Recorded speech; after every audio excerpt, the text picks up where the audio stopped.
Constantine was many things: soldier, politician, lawmaker, and reformer. Yet, despite his groundbreaking embrace of Christianity, he interpreted the imperial role in ways that would have felt familiar to earlier Roman emperors. In fact, in one regard, they may have envied him. Unlike Diocletian and his co-rulers, Constantine successfully ruled the empire alone for 13 years. Though he promoted his young sons as Caesars to project authority across the empire, from Trier to Sirmium to Antioch, they were never his equals.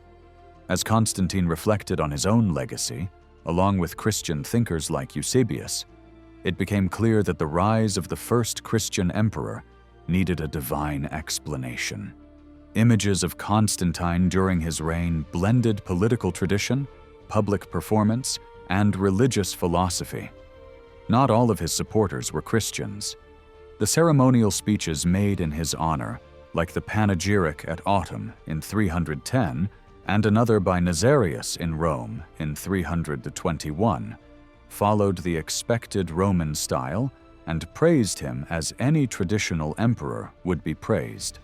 Pagan philosophers remained welcome at court. Even after he publicly aligned himself with the Christian God after 312, Constantine continued to speak a broader, monotheistic language, less tied to the old polytheism favored by emperors like Diocletian. This allowed him to connect with both Christians and non-Christians alike. His earlier association with gods like Apollo and the sun deity Sol Invictus easily transitioned into Christian imagery of divine light.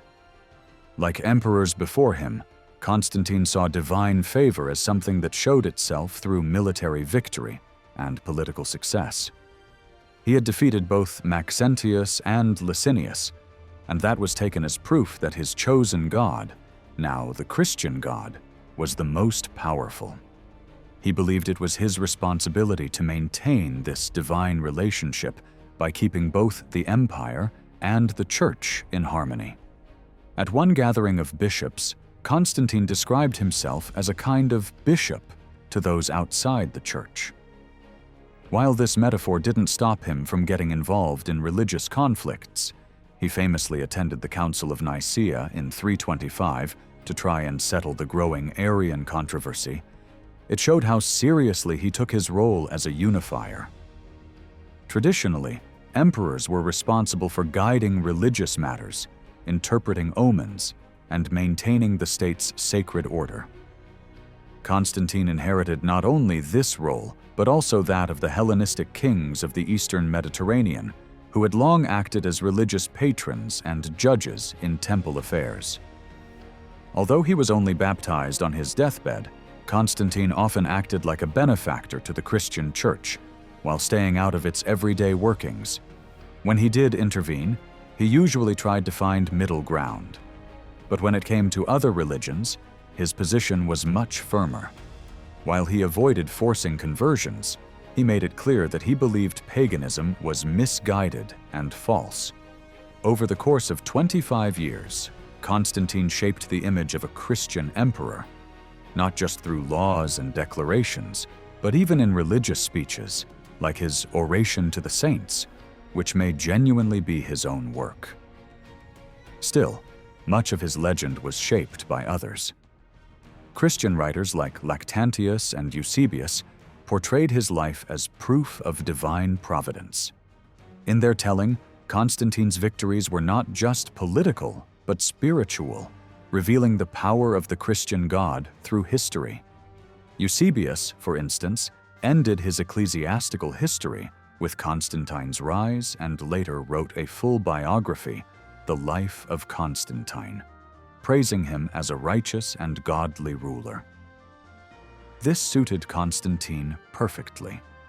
For a man who had taken control of the empire through civil wars, who had defeated and even killed other emperors, his father-in-law Maximian, his brother-in-law Maxentius, and Licinius, who had married his sister, such a narrative helped justify his power. Even his own son, and possibly his wife, died at his command in 326. In this context, having writers declare that his rule was divinely ordained helped silence criticism and legitimize his authority. And it wasn't only Christian voices doing so. Pagan intellectuals like Praxagoras of Athens also celebrated his victories, showing that Constantine's image as a victorious and God-approved ruler reached across religious lines. It's often said that Constantine could be all things to all people, and there's some truth to that. He seemed entirely comfortable with religious and ceremonial ambiguity, something we might view as contradictory today. Like Augustus before him, Constantine skillfully used traditional symbols of imperial power to serve his own purposes. A perfect example is the Arch of Constantine, built after his victory over Maxentius.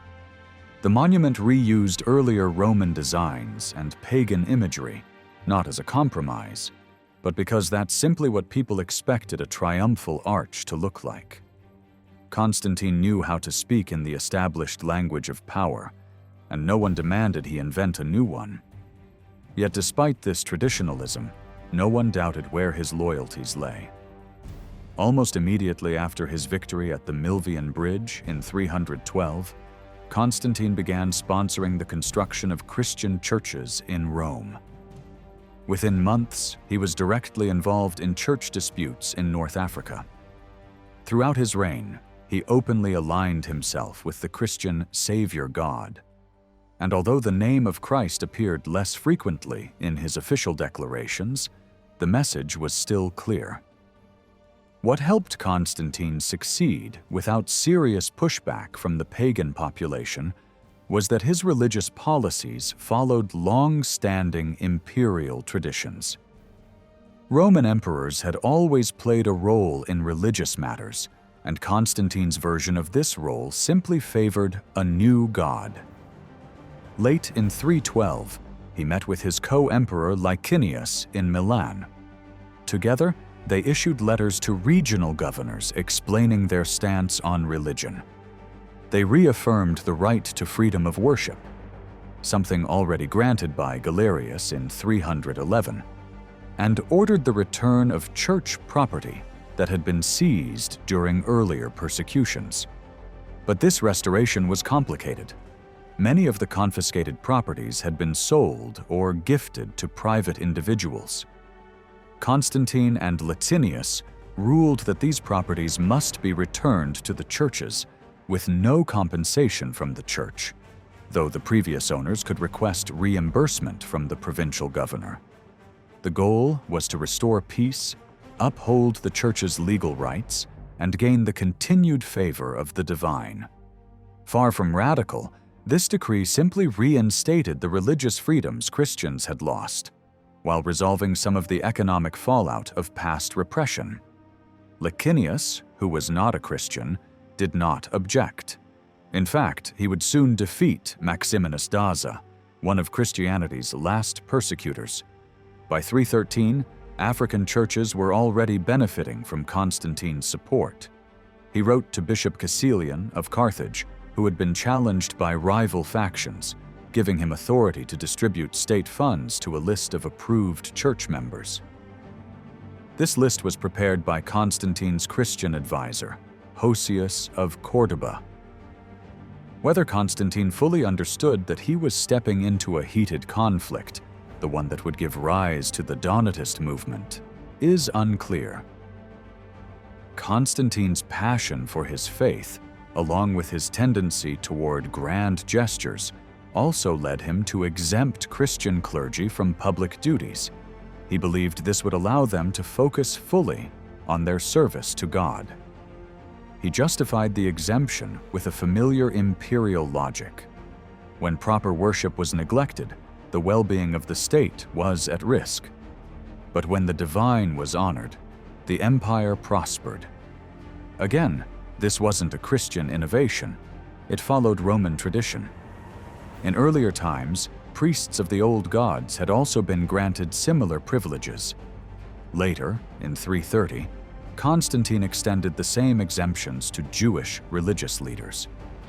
Through all this, Constantine wasn't inventing a new empire. He was reshaping an old one with familiar tools, aligning ancient customs with his new religious vision. And in doing so, he not only avoided resistance, but also created a legacy that could satisfy both traditionalists and the growing Christian population. When it comes to Constantine's legal policies toward Christians, what stands out is not bold innovation, but careful continuity. While he clearly supported the Christian cause, there were no sweeping reforms that broke from past legal traditions. Due to the incomplete nature of our surviving sources, especially the later law codes compiled under Theodosius and Justinian, we can't fully reconstruct Constantine's legislative record. And we should be cautious not to assume major legal changes simply because Christian authors like Eusebius wanted to present Constantine as a revolutionary Christian lawgiver. In fact, many of his laws seem to clarify existing rules rather than introduce new ones. Take his 321st ruling that churches could receive bequests, for example. This wasn't a radical favor to Christianity, but part of a broader trend of loosening restrictions on how wills were written and honored. Constantine was making it easier for people to carry out their final wishes, even if some legal details were overlooked. Another case involves the manumission of slaves in church. In two different letters, one to Bishop Protogenes of Sardica in 316 and another to Hosius of Cordoba in 321, Constantine confirmed that freeing a slave in a church setting in the presence of the bishop and congregation was legally valid. He reassured clergy that these ceremonies carried the same weight as the traditional method recorded by public officials. In fact, bishops were even allowed to free slaves verbally or through wills without a formal church ceremony. These were not new rites invented for Christians. Similar religious manumissions had been practiced in pagan temples in the 3rd century. Constantine also supported bishops in their role as mediators in community disputes. Christian communities had long used their bishops as arbiters in disagreements, and Constantine respected that tradition. He didn't establish new church courts, but allowed bishops to settle internal matters. In one letter, he said that if someone wanted to transfer their case from the secular courts to a bishop, the bishop could issue a judgment, but it had to be reported back to the state judge. A related document, though its authenticity is debated, even allowed a legal case about guardianship to move entirely to a bishop's court, stating that the bishop's decision would be final and couldn't be appealed. All of this shows that Constantine's legal relationship with the Christian Church followed Roman precedents. It also explains why he kept using the title Pontifex Maximus, the chief priest of Rome, a title held by emperors for centuries.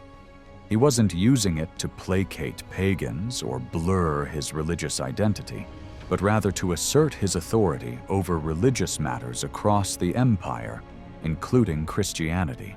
A good example of this comes from around 321, when the Roman official Helpidius asked Constantine whether legal matters could be handled on the dies solis, the day of the sun, what would later become Sunday. Constantine didn't invent a Sunday law here. Instead, he clarified that although courts normally paused on religious holidays, certain joyful legal acts like freeing slaves were still allowed. At the same time, he banned private magic and fortune-telling, which emperors had long feared as threats to public order. Yet, he continued to rely on state-sanctioned religious specialists to interpret omens, keeping traditional structures in place. Finally, one episode illustrates how Constantine balanced religious tradition with imperial control. In the 300s and 30s, a town in Italy, Hispellum, asked to build a temple dedicated to the imperial family. the people were tired of sharing costly festivals with a neighboring town. Constantine approved their request, but added a condition. No blood sacrifices were to be made at the new temple. This was a clear break from older pagan rituals, even as he allowed the people to show loyalty to the imperial cult in more symbolic ways. In short, Constantine's religious laws were cautious and calculated. He respected tradition, supported Christianity, and managed religious diversity with political skill. Rather than overturning the Roman legal system, he reshaped it slowly. One clarification, one exemption, one temple at a time. Constantine's approach to traditional religion in the Roman Empire was far more complex than some of his Christian admirers suggested. While writers like Eusebius portrayed him as a destroyer of pagan temples in the East, other sources, like the orator Libanius, writing a generation later, indicate that pagan practices were still tolerated in many areas. In reality, how Constantine's policies were felt depended heavily on local conditions. In regions where temples were shut down or destroyed, often because they offended Christian values or clashed with Christian sites, people remembered him as a religious oppressor. In places where no such conflict occurred, he was seen as a more neutral or even tolerant figure. Eusebius lists 5 specific temples that were destroyed, and all seem to have had particular reasons for being targeted. 3 were dedicated to Aphrodite, whose worship was associated with sexuality and ritual prostitution, deeply offensive to Christian morals. One of these stood on what was believed to be the site of the Holy Sepulchre in Jerusalem. Another was at Mamre, a site sacred to Jews and Christians as the place where Abraham was visited by angels. Constantine built a church there. The final case was the Temple of Asclepius in Aegae, linked to Apollonius of Tyana, a philosopher admired by opponents of Christianity. Whether these actions reflected Constantine's personal orders or enthusiastic local governors remains unclear. But did Constantine ever officially ban all pagan sacrifices? His youngest son, Constance, would later issue a law closing temples and condemning pagan rites as superstition. But Constantine himself never went that far. He did, however, outlaw specific practices like nighttime sacrifices, which had long been viewed with suspicion because of their associations with magic. He also opposed domestic sacrifices tied to private divination. While he never publicly declared a blanket ban, his known refusal to take part in blood sacrifices sent a powerful message. Even critics of Christianity, like the pagan philosopher Porphyry, had attacked blood sacrifices for their cruelty, and Constantine's disapproval aligned with those concerns.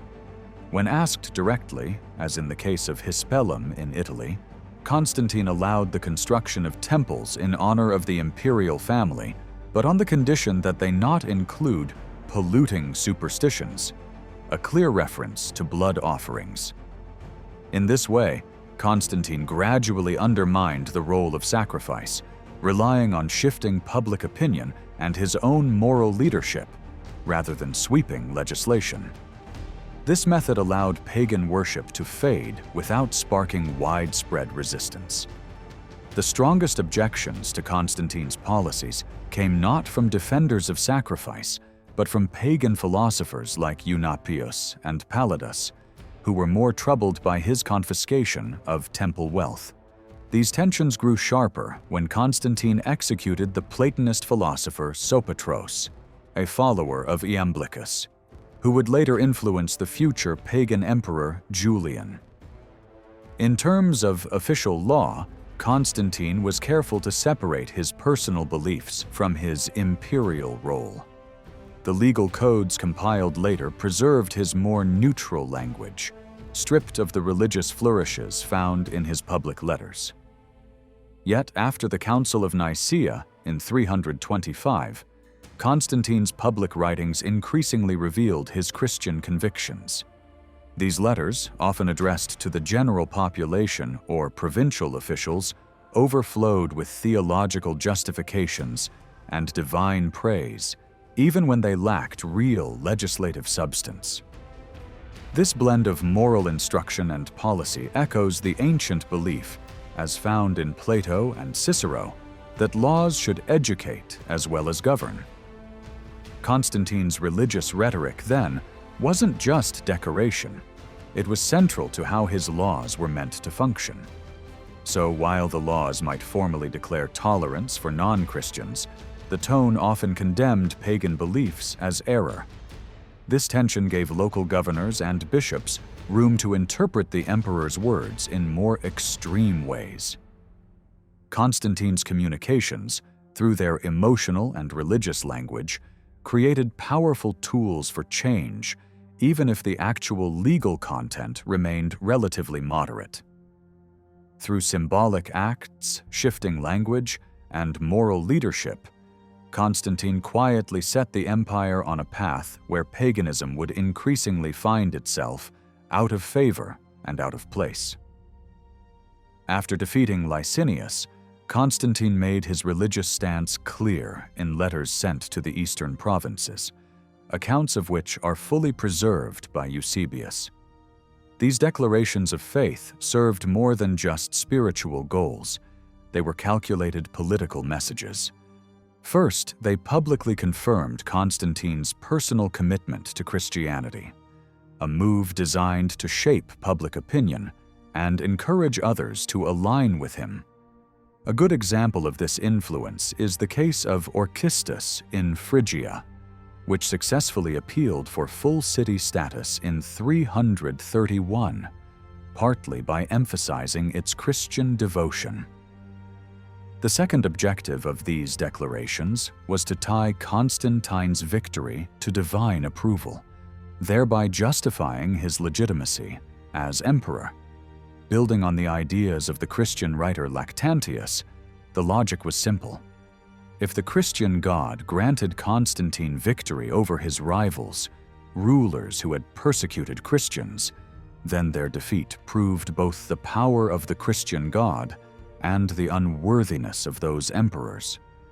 In this way, Constantine's reign was portrayed not just as successful, but as divinely sanctioned, while the rule of his predecessors was implicitly deemed illegitimate.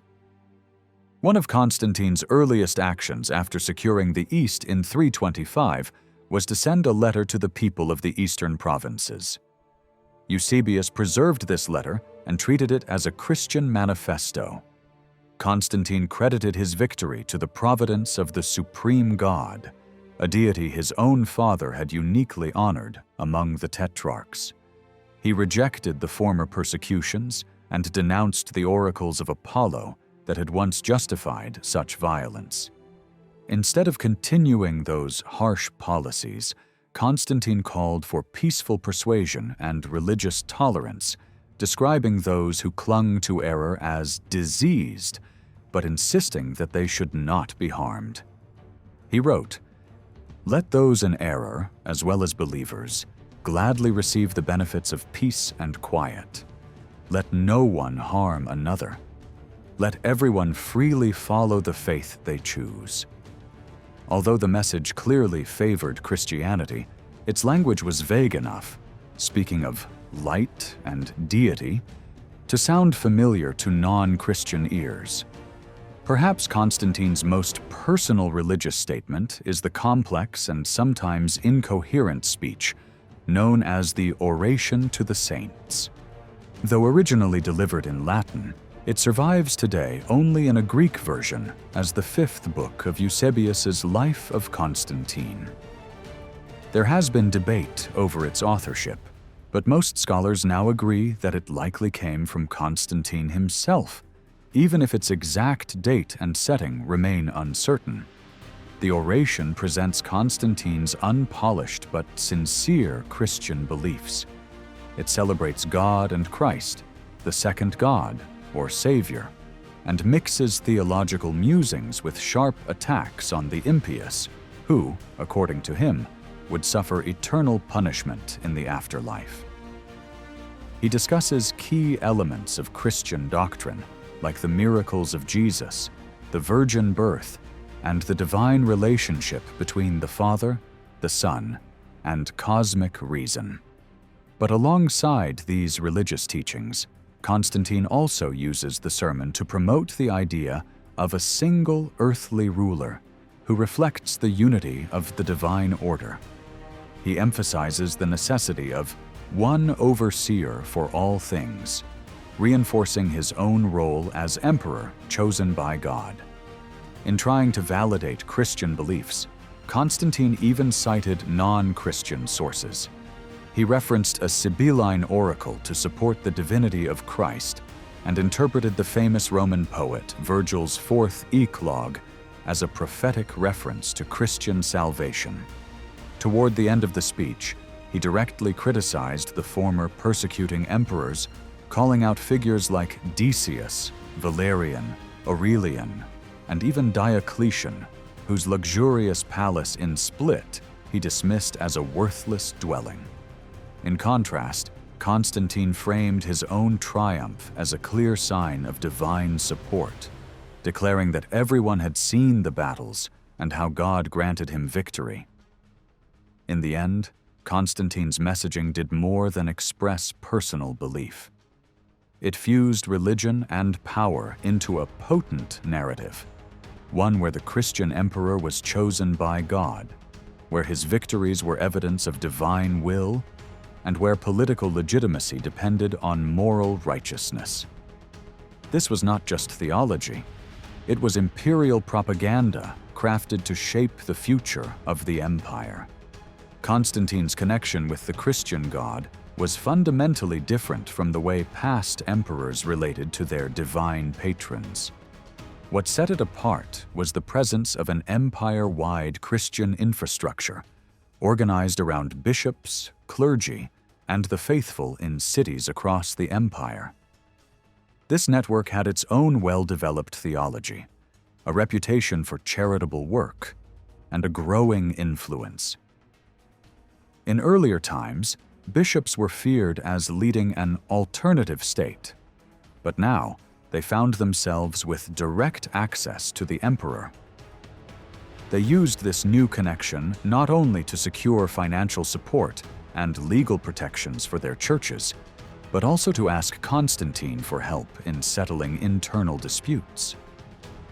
Constantine, for his part, was focused on maintaining religious harmony, believing this unity was the key to continued divine favor.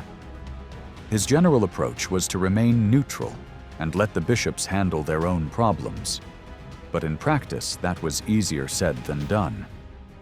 A major test of this policy came from North Africa.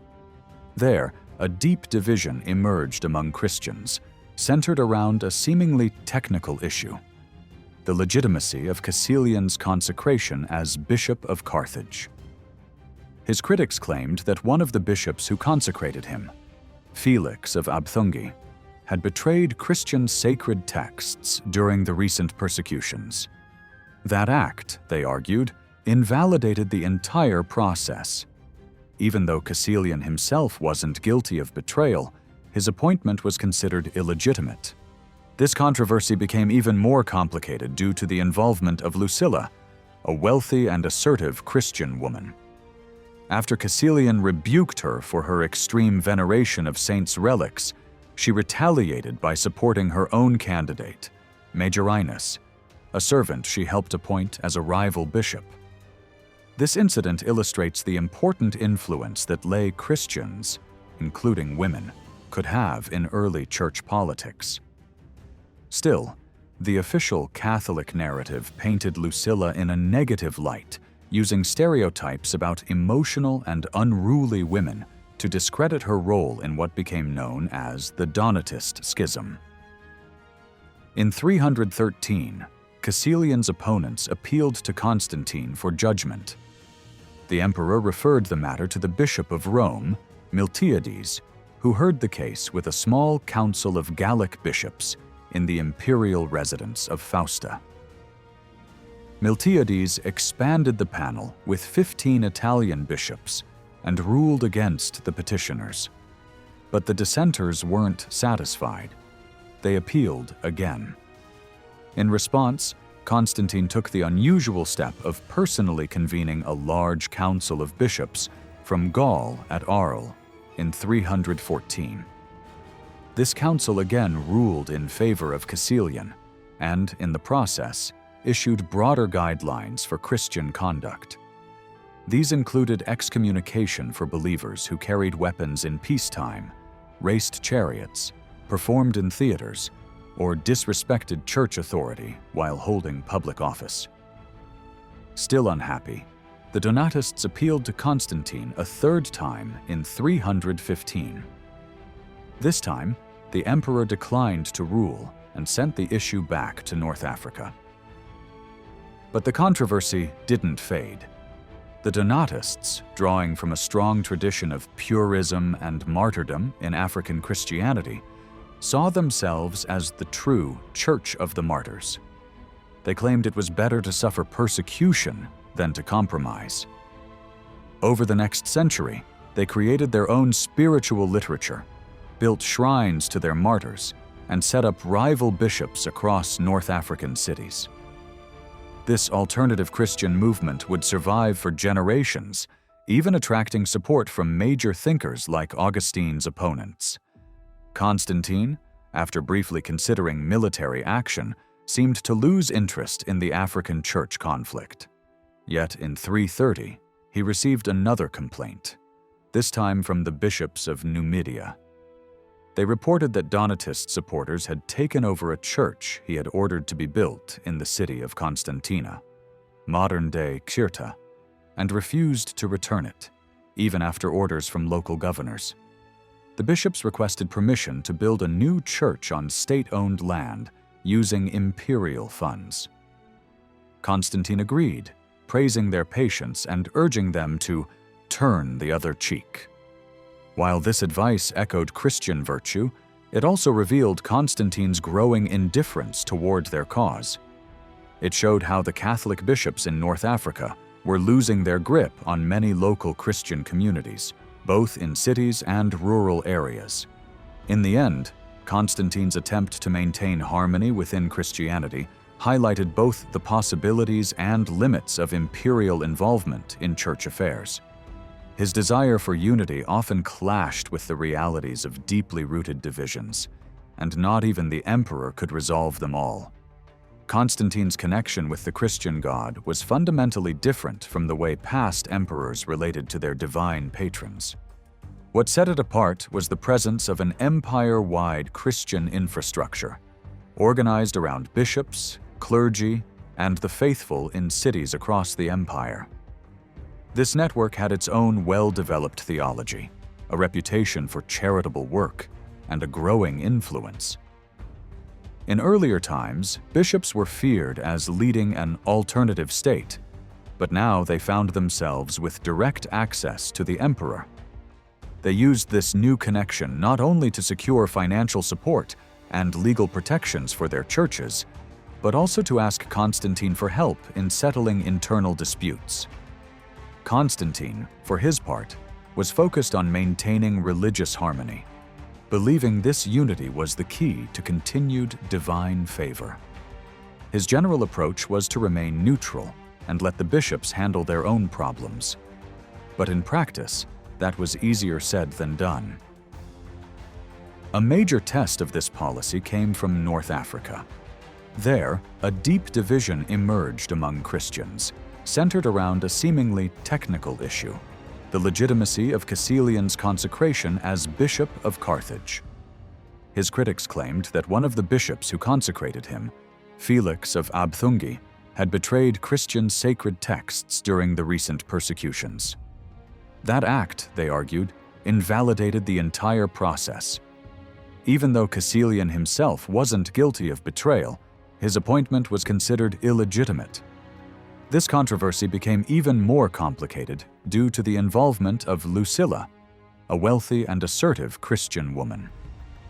After Caecilian rebuked her for her extreme veneration of saints' relics, she retaliated by supporting her own candidate, Majorinus, a servant she helped appoint as a rival bishop.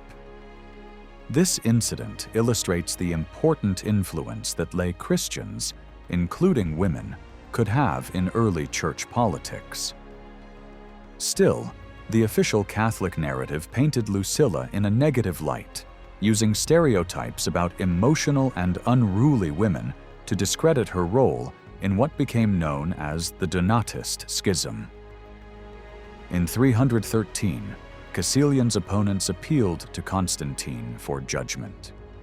The emperor referred the matter to the Bishop of Rome, Miltiades, who heard the case with a small council of Gallic bishops in the imperial residence of Fausta. Miltiades expanded the panel with 15 Italian bishops and ruled against the petitioners. But the dissenters weren't satisfied. They appealed again. In response, Constantine took the unusual step of personally convening a large council of bishops from Gaul at Arles in 314. This council again ruled in favor of Caecilian and, in the process, issued broader guidelines for Christian conduct. These included excommunication for believers who carried weapons in peacetime, raced chariots, performed in theaters, or disrespected church authority while holding public office. Still unhappy, the Donatists appealed to Constantine a third time in 315. This time, the emperor declined to rule and sent the issue back to North Africa. But the controversy didn't fade. The Donatists, drawing from a strong tradition of purism and martyrdom in African Christianity, saw themselves as the true Church of the Martyrs. They claimed it was better to suffer persecution than to compromise. Over the next century, they created their own spiritual literature, built shrines to their martyrs, and set up rival bishops across North African cities. This alternative Christian movement would survive for generations, even attracting support from major thinkers like Augustine's opponents. Constantine, after briefly considering military action, seemed to lose interest in the African church conflict. Yet in 330, he received another complaint, this time from the bishops of Numidia. They reported that Donatist supporters had taken over a church he had ordered to be built in the city of Constantina, modern-day Cirta, and refused to return it, even after orders from local governors. The bishops requested permission to build a new church on state-owned land using imperial funds. Constantine agreed, praising their patience and urging them to turn the other cheek. While this advice echoed Christian virtue, it also revealed Constantine's growing indifference toward their cause. It showed how the Catholic bishops in North Africa were losing their grip on many local Christian communities, both in cities and rural areas. In the end, Constantine's attempt to maintain harmony within Christianity highlighted both the possibilities and limits of imperial involvement in church affairs. His desire for unity often clashed with the realities of deeply rooted divisions, and not even the emperor could resolve them all. Although the conflict in North Africa may have seemed peripheral to Constantine's wider imperial goals, the debates there about what it meant to be a true Christian had long-lasting consequences. One of the most detailed accounts of the Donatist controversy came much later, around 384, from Optatus, the bishop of Milevis. In his book Against the Donatists, addressed to the opposing bishop Parmenianus, Optatus used official records, letters, and court transcripts to support his case. He claimed, for example, that the group of dissidents who met in Cirta back in 303 could be traced through the documented writings of a deacon named Nundinarius. These old papers, he said, were reliable proof for those who questioned the Catholic version of events. Optatus also pointed to official legal records from 320 to show that Majorinus, the Donatist bishop who opposed Caecilian, had been consecrated by a so-called traditor, a bishop named Silvanus, who had allegedly surrendered sacred texts during the Great Persecution. Even more damaging, Optatus claimed that a key letter proving another bishop's guilt had been forged by a man named Ingentius, who was later imprisoned for interrogation.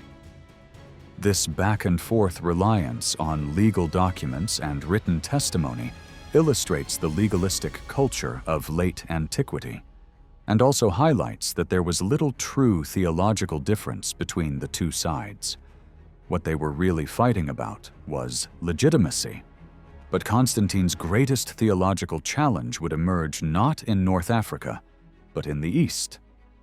After securing control of the Eastern Empire, he found himself facing the Arian controversy, an even more divisive conflict. Unlike the localized Donatist dispute, this one threatened unity across the empire. It began in Alexandria around 318, when a priest named Arius disagreed publicly with his bishop, Alexander, likely over the nature of the Trinity. The bishop had asked his clergy a theological question in a public forum, and Arius gave a spontaneous answer that sparked controversy. By 319, the Alexandrian Church had officially labeled Arius and his supporters heretics. But Arius wasn't backing down. He wrote a widely circulated letter to Eusebius of Nika, arguing that he was being persecuted simply because he couldn't accept his bishop's teachings. Arius claimed he believed that Christ was divine and existed before time began, but that the Son was not equal or identical to the Father.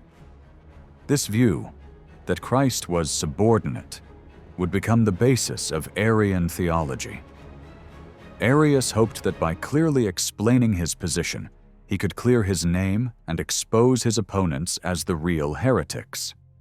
However, in 324, Bishop Alexander escalated the issue. He accused Arius not only of spreading false doctrine, but also of immoral behavior, conspiracy, and corrupting women, allegations often used against religious dissidents at the time. Alexander claimed that Arius and his followers were organizing mobs, manipulating women, and using flashy rhetoric to fool people. He warned that some bishops had been tricked into supporting Arius and mistakenly allowed him into communion. For devout Christians, the theological stakes were high, but the ideas were abstract and easy to misrepresent. Arius's basic argument was that sons come after fathers, so Christ, the Son, must have come after God the Father. He believed this did not make Christ inferior, but his opponents, including Alexander and later Athanasius, saw it that way. They claimed that Arius's view denied the full divinity of Christ. However, the debate soon shifted from theology to politics. At its heart was a challenge to episcopal authority. How could a mere priest publicly oppose a bishop? And beyond that, it raised a far bigger question. Who had the right to define the beliefs of a now universal church? This wasn't just about doctrine anymore, it was about control. Thus, from the Donatist dispute in North Africa to the Arian crisis in Alexandria, Constantine found himself at the center of explosive religious divisions. The emperor, once focused on keeping the peace, now had to decide what kind of Christianity he would support, and who would have the power to define it. At first, Constantine didn't take the theological conflict between Arius and Bishop Alexander very seriously. He considered it a petty matter, hardly worth the attention it was receiving. Hoping to end the drama quickly, he offered to mediate and encouraged the two to settle their differences peacefully. What worried him most wasn't the theology. It was the public nature of the quarrel. Their debate had become so loud and emotional that it was turning Christianity into a public spectacle, even a joke. Both Arius and Alexander had acted like skilled public speakers, using powerful rhetoric not to educate, but to persuade and win support. Arius even took his message beyond the church elite, writing simple theological verses called Thalia and catchy songs for sailors, millers, and travelers. Constantine saw how dangerous this was. Religious division stirred up by popular slogans and public debate could undermine harmony, which he believed was essential for divine favor and imperial stability. He felt that matters of faith should be kept within the church and not aired in public, where people might be misled. But his efforts to calm things down failed, because such open debate was part of the political culture of Roman cities. Controversy and public argument had always played a role in shaping. While the Arius-Alexander dispute dominated headlines, another issue was also brewing. A separate schism had broken out in Egypt, led by Meletius, the bishop of Lycopolis. During the earlier persecution, he had taken over the responsibilities of Bishop Peter of Alexandria and appointed clergy on his own. When Peter returned and excommunicated him, Meletius responded by setting up his own rival network of bishops. Added to this was the problem of how to calculate the date of Easter, a disagreement that further fractured the Christian world. These rising tensions pushed Constantine to act more decisively. He called for a universal gathering of bishops, the first ecumenical council of the Christian Church, to be held in the city of Nicaea. He sent invitations across the empire, offering free travel through the Imperial postal service, pack animals for transport, and food during the event. The bishops were excited, not just for the chance to resolve long-standing disputes, but also to meet the emperor himself. According to the historian Eusebius, they were especially eager to witness the grandeur of Constantine's presence. When the council began in 325, the atmosphere was charged with both ceremony and hope. Constantine entered in a dazzling display of purple, gold, and jewels. The bishops stood in respect as he walked to the center and sat on a modest golden chair. Then came a formal speech praising God, followed by Constantine's gentle response in Latin, delivered through a translator. But when discussions turned tense, Constantine switched to Greek and did his best to guide the bishops toward unity, seeking consensus on every disputed issue. The Council of Nicaea became a turning point. It produced the Nicene Creed, which clarified the Church's beliefs and formally rejected the teachings of Arius as heresy. It also established a fixed method for determining the date of Easter. Several new rules were agreed upon. Self-castrated men could not become priests. New converts weren't to be appointed bishops. Clergy couldn't live with women unless they were close relatives, and new bishops had to be approved by others in their region. Some older disputes, like the Novatian Schism in Rome, were handled gently, but practices like clergy moving between cities or switching churches were banned going forward. Constantine's hands-on involvement helped resolve the council's disputes for the moment, but it came with a price. By stepping into church politics so deeply, he blurred the line between emperor and theologian. Eusebius later reported that Constantine had personally helped shape the Nicene Creed and even proposed the key phrase, co-substantial with the Father. This suggestion sparked more debate, especially over the phrase of the same substance, which some bishops like Eusebius questioned. But eventually, to avoid further conflict, Eusebius agreed and stopped objecting, though he admitted in his letter that he had resisted the wording as long as he could.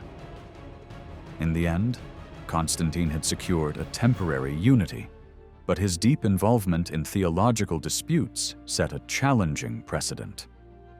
The emperor's desire for peace had pushed him into a role that future rulers would struggle to manage, one where politics and theology were now permanently entangled. After the Council of Nicaea, Constantine became even more entangled in religious politics when he allowed state enforcement of decisions made by church councils, so long as those councils were seen as legitimate. Just 3 months after Nicaea, he used his imperial authority to exile Eusebius of Nicomedia and other dissenting bishops. Officially, the justification was political. Eusebius had previously supported Constantine's rival, Latinius, but this was likely just a convenient excuse. The real reason was theological dissent. This use of political accusations to punish doctrinal opposition set a dangerous precedent, but it also revealed Constantine's attempt to present religious unity as a matter of public order. Interestingly, Eusebius of Nicomedia was brought back only 3 years later, which suggests that Constantine's policies were still evolving. Eventually, he developed a more measured approach. He would only enforce exile if he believed the council's verdict was unbiased, and he insisted on hearing both sides. Still, this didn't always ensure fairness. Constantine remained vulnerable to influence from powerful factions and his own personal views. Even in cases like the controversial exile of Athanasius, the Bishop of Alexandria, Constantine showed that his instinct was to seek compromise where possible, not to crush opposition outright. Much of what we think we know about Constantine's religious vision comes from Eusebius of Caesarea's Life of Constantine, a glowing biography that has long shaped how historians interpret the emperor's faith and policies. But modern scholars now see that this work was more praise than fact.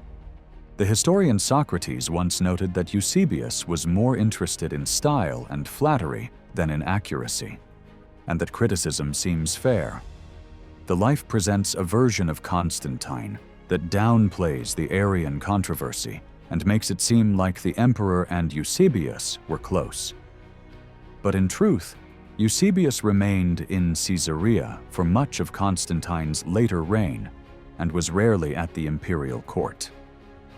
Given Eusebius's complicated stance on Nicaea, he likely wasn't in Constantine's inner circle anyway. Moreover, Eusebius omits some major events from his account.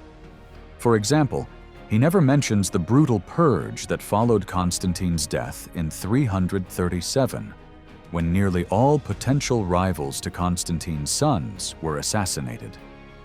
He also merges 2 separate wars against Licinius into one, distorting the historical timeline. Eusebius suggests, sometimes directly, often subtly, that Constantine's legal reforms were driven by Christian values. But most modern historians argue that Constantine's laws reflected broader 4th century moral concerns and continued the traditions of Roman secular law rather than signaling a radical Christian shift. Still, if we take a more sympathetic view, the life of Constantine can be seen as something more than just flattery. It was an ambitious effort to invent a new kind of biography for a new kind of emperor, one who ruled through Christian faith and military victory. Eusebius wanted to create not just a record of an emperor's life, but a blueprint of Christian kingship for Constantine's sons to follow. Whether historically accurate or not, the life helped cement Constantine's image as a sacred ruler, one whose authority came from both God and Rome. By the time Eusebius delivered his tricentennial orations in 336 to celebrate Constantine's 30 years on the throne, his tone had become that of a loyal courtier. In his later years, Eusebius can seem like little more than the flattering mouthpiece of an emperor. But if we take his literary career as a whole, he appears far more complex, a thoughtful, determined, and pioneering scholar. Raised in Caesarea, the intellectual home of the Christian philosopher Origen, Eusebius proudly identified himself as a student of Pamphilus, a mentor he deeply admired. His most influential legacy lies in his attempt to place the history of the Christian Church within the broader timeline of world events. One of his first major works, Chronicle, was a 2-part history. The first section organized biblical events alongside those of the Chaldeans, Greeks, and Romans, while the second included detailed historical notes, some taken from earlier writers like Sextus Julius Africanus. From there, Eusebius essentially invented a new literary genre: church history. His ecclesiastical history was written in stages. The first 7 books, completed before the great persecution under Diocletian, laid the groundwork. After 303, as persecution intensified, he documented the suffering of Christian martyrs in Palestine. These accounts were later expanded into books 8 and 9. The final volume celebrated Constantine's rise and the newfound favor shown to Christians, culminating in a revised version of the work that was released in 325. Eusebius wasn't only a historian. He also dived into biblical studies and engaged in intellectual battles with pagan philosophers. One early example is his attack on Heracles' praise of Apollonius of Tyana. After completing the ecclesiastical history, his major scholarly focus became a comprehensive defense of the Gospels, written in response to the pagan critic Porphyry.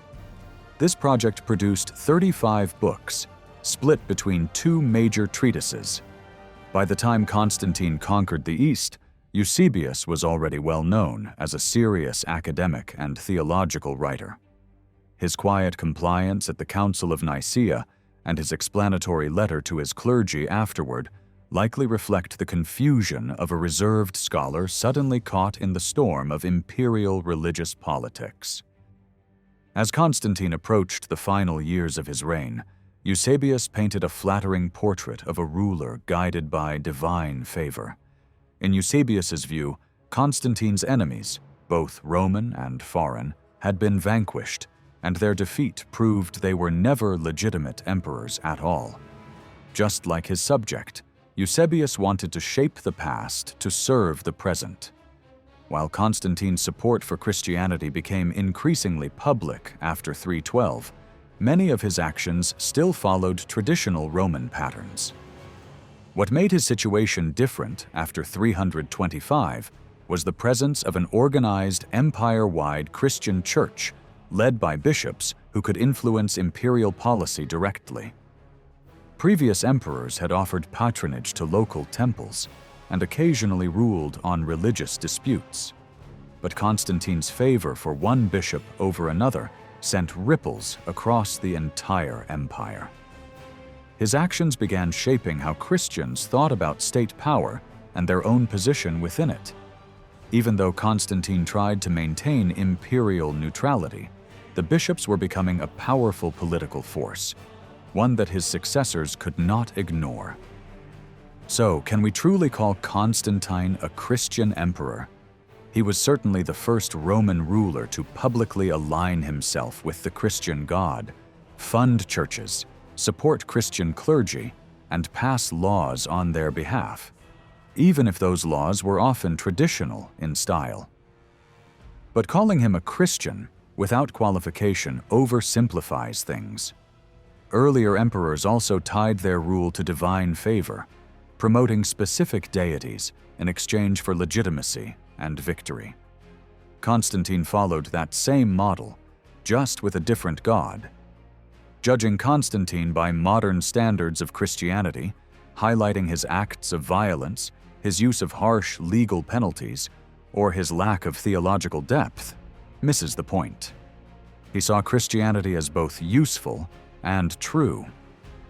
Left to his own devices, he likely wouldn't have gone beyond traditional religious patronage. But after 325, pressure from bishops and the church's growing demands pushed him further into religious affairs. Ultimately, the real reason Christianity became so firmly rooted in imperial politics was Constantine's longevity. Just as Augustus reshaped Rome simply by ruling for decades, Constantine's long reign allowed Christianity to grow from a favored cult into a powerful institution. His relationship with the church matured gradually, and by the time he died in 337, dressed in white and baptized into the faith, the bond between emperor and Christian God had transformed the empire forever. After Constantine's death, his sons stepped into power under the enormous shadow of their father, whose name they relied on to justify their claim to rule. Yet their reigns were marked by short lives and internal conflict. Two of them, Crispus and Constantine II, were killed by members of their own family. Crispus was executed in 326, likely on his father's orders, while Constantine II was killed in 340 during a failed military campaign against his brother Constance in Italy. Though raised as heirs and styled as Caesars with their own courts and governors, they often served more as instruments of Constantine's authority than independent rulers. Following Constantine II's death, Constantius II and Constance were left to preserve their father's reforms and manage a fragmented empire. But sources for this period are scarce. Important narratives like Ammianus Marcellinus's early books are lost, and others, such as Zosimus' History and various brief chronicles, offer only confused or incomplete accounts. Legal texts from the time are difficult to interpret, and Christian writings focus more on religious debates than political developments. Constance, in particular, despite holding the western half of the empire for a decade, remains a vague and mysterious figure in history. The transition of power after Constantine's death was bloody and controversial. In the early 300s and 30s, Constantine changed course and began restoring power to the descendants of his father Constantius V and his stepmother Theodora. This reversal brought his nephew Dalmatius into the spotlight in 335, when he was named Caesar. But this promotion angered Constantine's own sons, who already held Caesar titles and refused to recognize Dalmatius on their coinage. Constantine also elevated Dalmatius's brother, Hannibalianus, giving him the high-sounding title King of Kings and putting him in charge of the Pontic region, a symbolic challenge to the Persian Empire. Other members of Theodora's family, like Julius Constantius and the elder Dalmatius, were also brought back into high office. To strengthen these new alliances, Hannibalianus even married Constantine's daughter, Constantina, creating a web of dynastic power. Constantine may have been trying to form a new version of Diocletian's tetrarchy, with two senior emperors, Constantine II and Constantius II, and two junior Caesars, Constance and Dalmatius. Supporting them would be older relatives who acted as advisors or regents, although this kind of position had no real precedent in Roman politics. But behind this strategy lay dangerous family tensions and conflicting ambitions, which had already caused violence in earlier generations. As with the failed conspiracy of Constantine's brother-in-law Bassianus, family ties often brought as much risk as loyalty.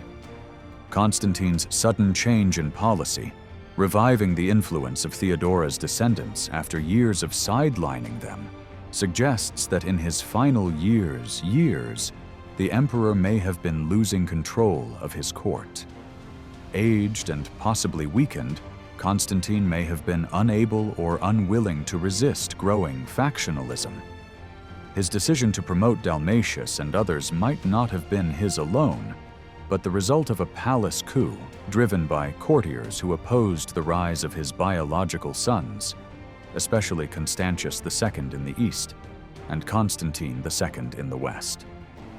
The youngest son, Constance, was likely too young at the time to factor into these power struggles. One powerful figure who likely played a central role in this dynastic drama was Flavius Ablabius, Constantine's Praetorian prefect in the east. From 330 onward, Ablabius held immense influence at court.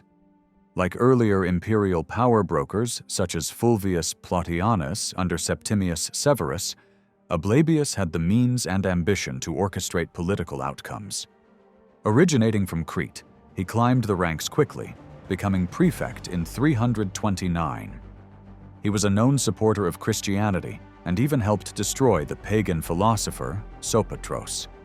He also backed Christian cities like Orsistus in gaining official status. Ablabius became extremely wealthy and acquired estates in Bithynia and a grand residence in Constantinople.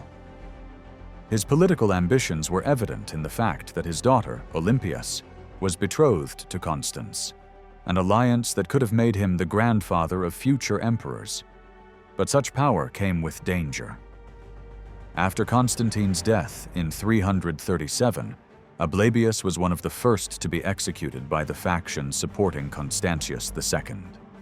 His downfall shows just how volatile the transition of power had become. Despite his influence and proximity to the throne, he was swept away by the ruthless tide of dynastic politics, marking the beginning of a new and deadly chapter in imperial succession. When Constantine died in May 337, he left the empire without a clear succession plan. Despite having 4 Caesars, he hadn't named a single Augustus. If he ever had a strategy for succession, it died with him. With Constantine II and Constance far from the capital, it was Constantius II, present in the east, who acted swiftly and decisively. Within weeks of the emperor's funeral, a brutal purge took place in Constantinople.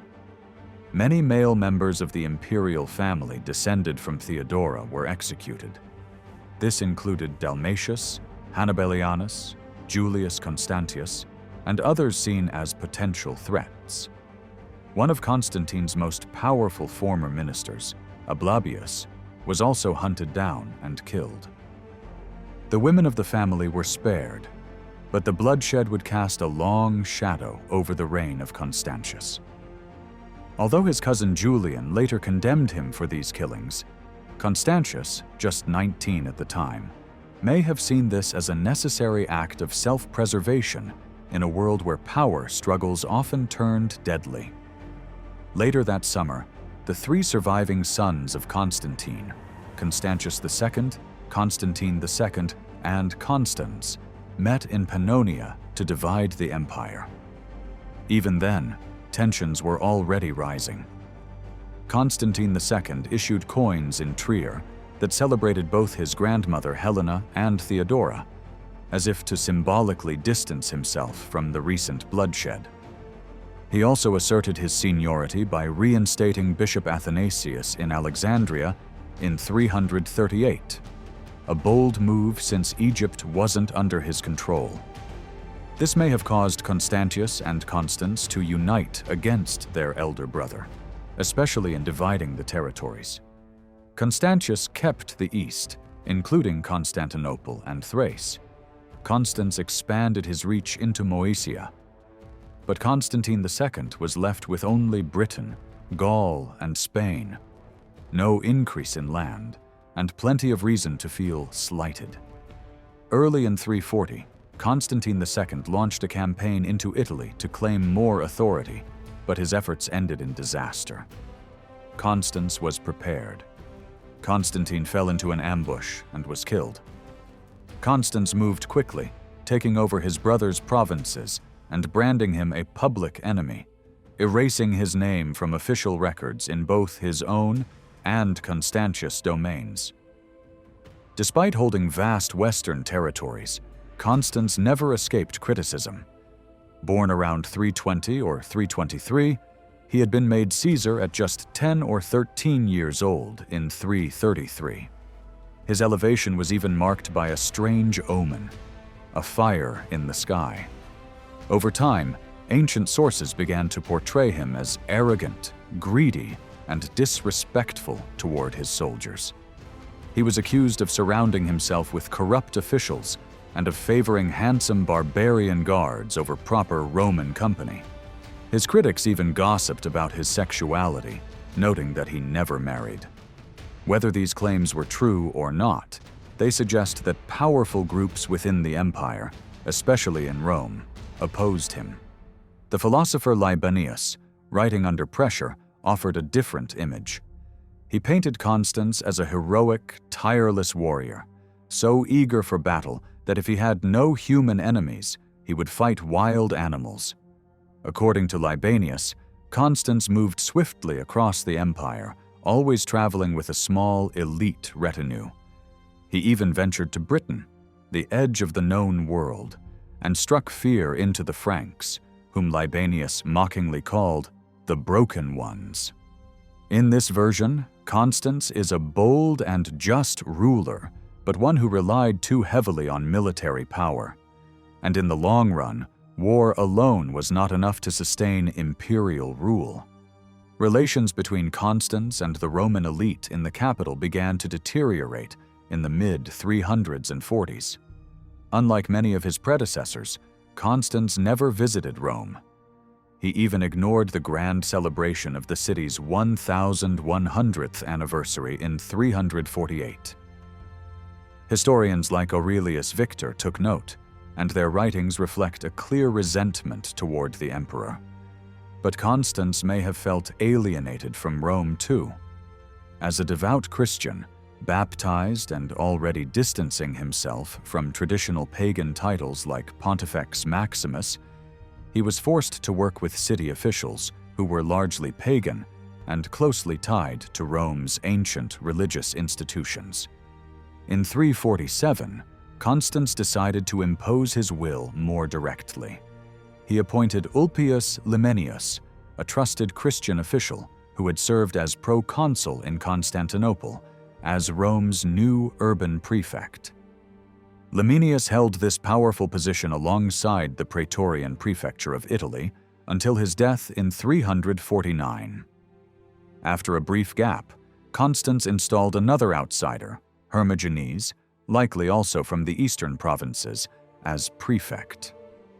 These appointments were bold moves, signaling Constance's attempt to bring the capital under firmer imperial and Christian control. But they also deepened the divide between the Christian emperor and Rome's old pagan elite.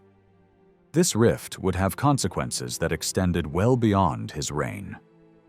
Although Roman senators in the capital likely saw Constance's decisions as overreach, his actions in the later 340 IS reveal a growing self-assurance in his leadership. Around 345, he established the Praetorian prefecture of Illyricum, possibly in response to Gothic incursions into nearby Thrace. The post was given to Anatolius of Beirut, a skilled Eastern administrator. Constance often selected such career officials, demonstrating that the so-called East-West divide in the empire mattered little to ambitious men. Many sought advancement under any emperor willing to elevate them. Ulpius Limenius, who had held posts under Constance, and senators like Septimius Asindinus, who began in Spain and rose to eastern prominence under Constantius II, are examples. Even Roman senators like Furius Placidus and Volcatius Rufinus, with largely Western careers, accepted high-ranking Eastern posts as counts of Egypt and Mesopotamia. Under Constantine, only one emperor nominated consuls, so there was no tradition of dividing the consulship between East and West. Several consuls during Constance's reign appear to have been his personal choices, regardless of their geographic origin. Notably, Ulpius Limenius was appointed again in 349, alongside Iconius Catilinus, a moderate pagan senator. Constance, who had grown up in Constantinople, seemed to prefer the Greek world. Around 342, he hosted the Athenian philosopher Proheresius at Trier, sending him to Rome with full honors before awarding him the role of Grain Commissioner for Athens, a title confirmed in a public ceremony by Anatolius. Constance governed through a small group of loyal men, which likely frustrated other aspiring officials. One such figure was Fabius Titianus, Praetorian prefect in Gaul from 341 until the emperor's fall. A seasoned administrator who had served across the empire, Titianus had been close to Constantine and maintained that legacy under Constans. Though he did not share Constance's Christian zeal, his daughter married into a prominent pagan family, eventually producing Quintus Aurelius Symmachus, one of pagan Rome's last great defenders. Titianus later supported the usurper Magnentius and resumed his role as city prefect in the 300s and 50s, switching allegiance with striking ease. Another key official was Eugenius, Constance's master of offices, who served for nearly a decade until his death in 349. He may have contributed to Constance's unpopularity due to suspected corruption, yet the emperor stood by him, even honoring him with a statue in the Forum of Trajan, later restored by Constantius and Julian. These long tenures contrast with the typical brief service of financial officers like the Comes Rai Private. Several such officials are known: Eusebius, nicknamed Matiocopa, in 342, Eustathius in 345, Orion in 346 and 348, and finally Marcellinus, who would later help orchestrate Constance's downfall to avoid being removed from office. Constance's legal reforms show that his biggest issues lay with people, not with flawed policies. While some laws, like those condemning superstition early in his reign, sound severe, they followed standard imperial priorities. Revenue protection was central. For example, Titianus was warned that honorary titles didn't exempt holders from civic or tax duties, and those who challenged this risked property confiscation. Yet Constance also showed moderation. Soldiers were allowed visits from their families and slaves, and while tenant farmers had to remain on the land, the law aimed to preserve social stability. Instructions to finance officials emphasized proper legal procedures and restricted the use of informers, whose claims had to be reviewed by local courts before escalating. His criminal laws were harsh in tone, but not harsher than those of his father Constantine. As a lifelong Christian, Constance actively supported bishops and sided with theological leaders like Athanasius of Alexandria. He may have been one of the first Christian emperors to attend church services personally, something made easier by ongoing church constructions, like the one he visited in Aquileia during Easter 345. He also helped reinstate Athanasius as bishop in 346. Yet even this didn't secure his hold on power. Though Constance had shown military strength in Britain and Gaul during the early 340s, his long absence from the western provinces after 345 led to growing resentment. The historian Ammianus Marcellinus later described this as neglect. In trying to weaken the influence of traditional Western elites, Constance relied too heavily on outsiders and a small inner circle. This political isolation, combined with discontent among the aristocracy and military, ultimately helped pave the way for his overthrow. Despite his victories and reforms, Constance would learn that an emperor could not rule by loyalty alone. As the decade drew to a close, Emperor Constance faced growing financial pressures that likely played a key role in his eventual downfall. In early 350, these problems came to a head. The man behind the emperor's fall was not a general or a political rival, but his own financial officer, Marcellinus. When Magnentius was proclaimed emperor in Gaul, one of his first actions was to impose a 50% property tax and sell off imperial lands. His coinage also shows signs of debasement in both gold and silver, a clear sign of fiscal desperation. These emergency measures suggest that Constance's removal was not driven by widespread military dissatisfaction, but rather a calculated move by a small group of insiders. The coup itself began on January 18, 350, not in a military base, but at a dinner party in Autun, a city known more for weapons manufacturing than military command. With Constance away on a hunting trip, Marcellinus and Magnentius seized the opportunity. According to later Byzantine sources like Zonaras, the conspirators took control of the city, shut its gates, and sent an assassination team after the emperor. Constance was caught off guard and killed near modern-day Elne, close to the Pyrenees. This wasn't a desperate escape attempt. It was an ambush. Although accounts say he died without support, this was an exaggeration. His Danube legions remained loyal even after his death, and Magnentius had to eliminate other generals in Gaul to consolidate power. The killing was personal and opportunistic, not the result of mass rebellion. So how should we judge Constance? While ancient writers like Aurelius Victor painted him in a negative light, often highlighting his youth, arrogance, and favoritism, the reality is more complex. Constance came to power as a child and ruled in a time of constant challenges. He managed administrative duties with competence and showed genuine interest in Hellenic culture, hosting respected philosophers like Proheresius. His strong Christian faith influenced his policies and earned him support among church leaders. He wasn't excessively cruel, and his military campaigns in Gaul and Britain earned him respect from his troops. If the missing volumes of the historian Ammianus Marcellinus had survived, our view of Constance might be far more favorable today. After Constance's death, Constantius II emerged as the senior Augustus. He ruled for 24 years, a long reign by Roman standards. Though he lacked the charisma and glamour of later emperors like Julian, Constantius was a steady and resourceful leader. Ancient sources often portray him as paranoid or obsessed with palace intrigues, but this overshadows his genuine achievements. He defended the empire's borders and managed its resources carefully.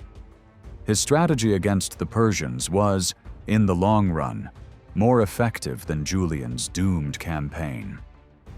Constantius also managed to overcome serious political threats without widespread bloodshed. In 350, he dealt with the usurper Vetranio, who had been declared emperor by the Danube legions. He then fought a 3-year civil war with Magnentius and emerged victorious. In 354, he neutralized his increasingly defiant Caesar, Gallus, and in 355, outmaneuvered the ambitious general Silvanus, who had been on the brink of rebellion.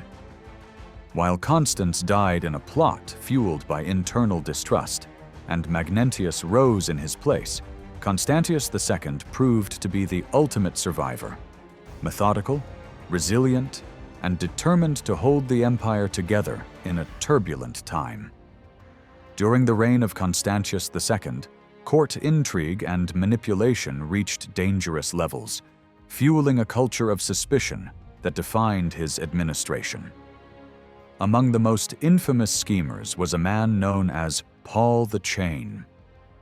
His nickname came from his talent for weaving together accusations into a chain of guilt that trapped his victims. Paul gained notoriety by relentlessly hunting down followers of the usurper Magnentius, often relying on baseless charges and coerced confessions rather than real investigations. After the fall of the young Caesar Gallus in 354, Paul re-emerged alongside another sinister figure, Mercurius, nicknamed the Count of Dreams. Mercurius was known for twisting dreams shared at banquets into supposed evidence of treason. Later, Paul would turn his attention to associates of Silvanus, before ultimately meeting his own grim fate under Julian. Historian Ammianus Marcellinus, who had first-hand experience at court, believed that while corrupt individuals like Paul bore personal guilt, it was the emperor himself who enabled this toxic environment. Constantius' obsessive fear of betrayal, according to Ammianus, drove him to treat rumors with the same weight as facts. even the faintest hint of disloyalty sparked endless investigations, often ending in brutal executions. The historian compared Constantius's cruelty to that of infamous emperors like Caligula, Domitian, and Commodus.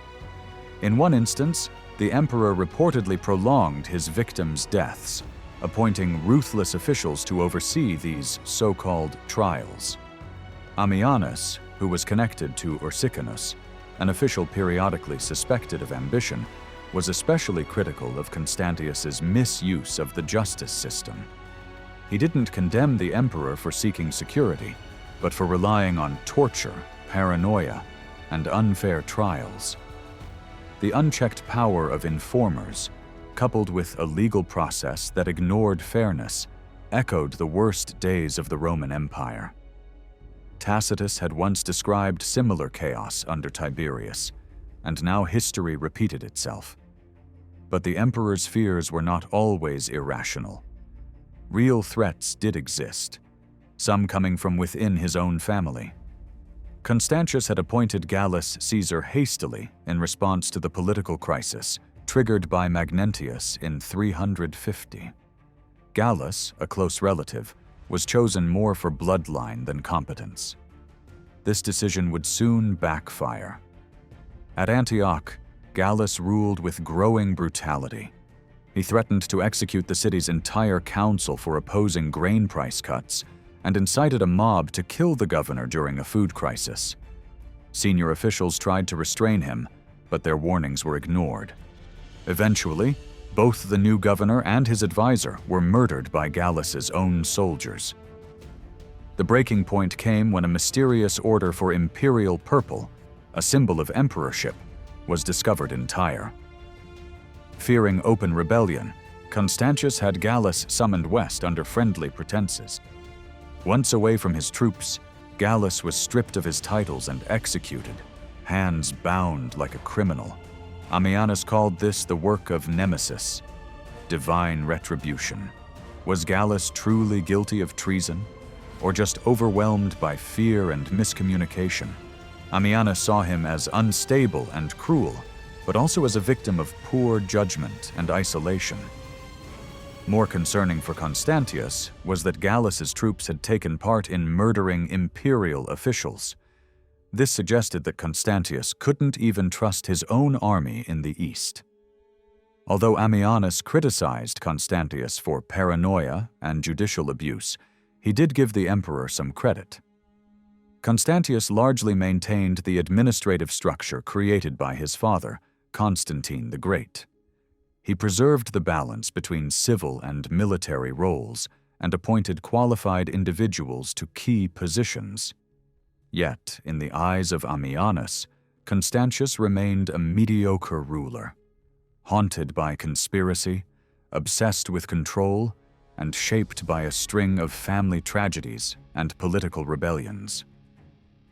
In the end, Constantius II's reign was marked not just by external wars, but by internal fear. His leadership reflected both the burden of inherited instability and a cautious, sometimes ruthless determination to hold the empire together, at any cost.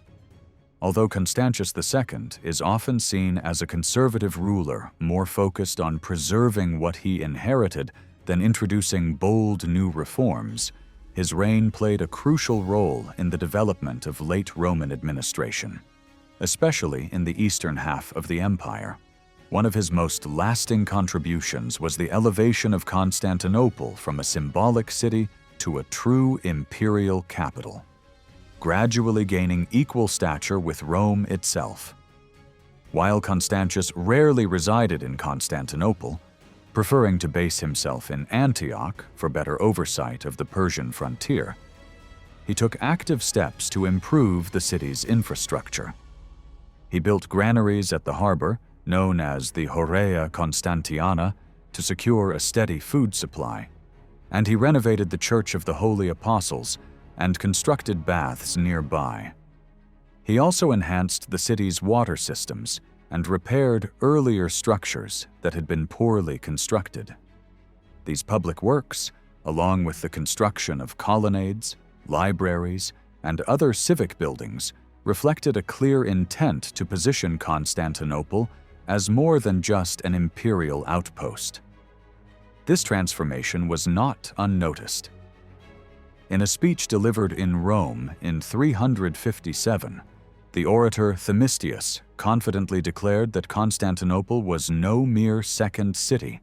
It was a full-fledged rival to ancient Rome. Over time, even the administrative hierarchy of the eastern capital came to mirror that of the old city. Constantius's Western experiences also shaped his governance. During his formal visit to Rome in 357, he not only donated an obelisk to the Circus Maximus, but may have also contributed to decorating churches like St. Peter's and Santa Costanza. His presence revived direct ties between the emperor and the Roman Senate, ties that had waned since Constantine's early years. Senators could once again bring their concerns directly to the emperor, who responded through decrees and personal guidance. At Rome, Constantius faced persistent issues surrounding civic responsibilities. Many local elites sought exemptions from the burdens of curial service, a problem he had already addressed in letters to North Africa. To reassert control, he insisted that senators perform their duties in person, set a quorum of 50 members for public business, and shielded the nomination process from interference by provincial governors. Some of his laws were delivered as orations, formal speeches to the Senate, which suggested that he might have been advancing a reform agenda that was partly his own. Yet evidence from the official correspondence of Symmachus, a later prefect of Rome, indicates that such laws were often the result of lengthy consultation and mutual negotiation between Senate and emperor. When Constantius returned to the east in 359, he made another significant change by replacing the old office of proconsul with the city's first official prefect, Honoratus. This move signaled a new phase in Constantinople's administrative development. He also restructured the Eastern Senate, which had originally been created by Constantine, making it more like its Roman counterpart, but allowing for local differences. Themistius himself played a key role in this reform, leading a recruitment campaign after being appointed to the Senate in 355. In a letter praising this appointment, Constantius celebrated Themistius as a man of both Roman dignity and Hellenic wisdom, an ideal blend for shaping a capital of virtue and culture. The emperor emphasized that while infrastructure like walls and aqueducts were important, it was even more valuable to enrich the city's soul by adding wise and virtuous leaders to its governing body. Constantius's Senate reforms also redefined who could enter the elite ranks. For the first time, the senatorial order was divided based on geography. Roman senators living in the east had to formally register with the Senate in Constantinople. He also restructured entry-level positions like the quaestorship and praetorship.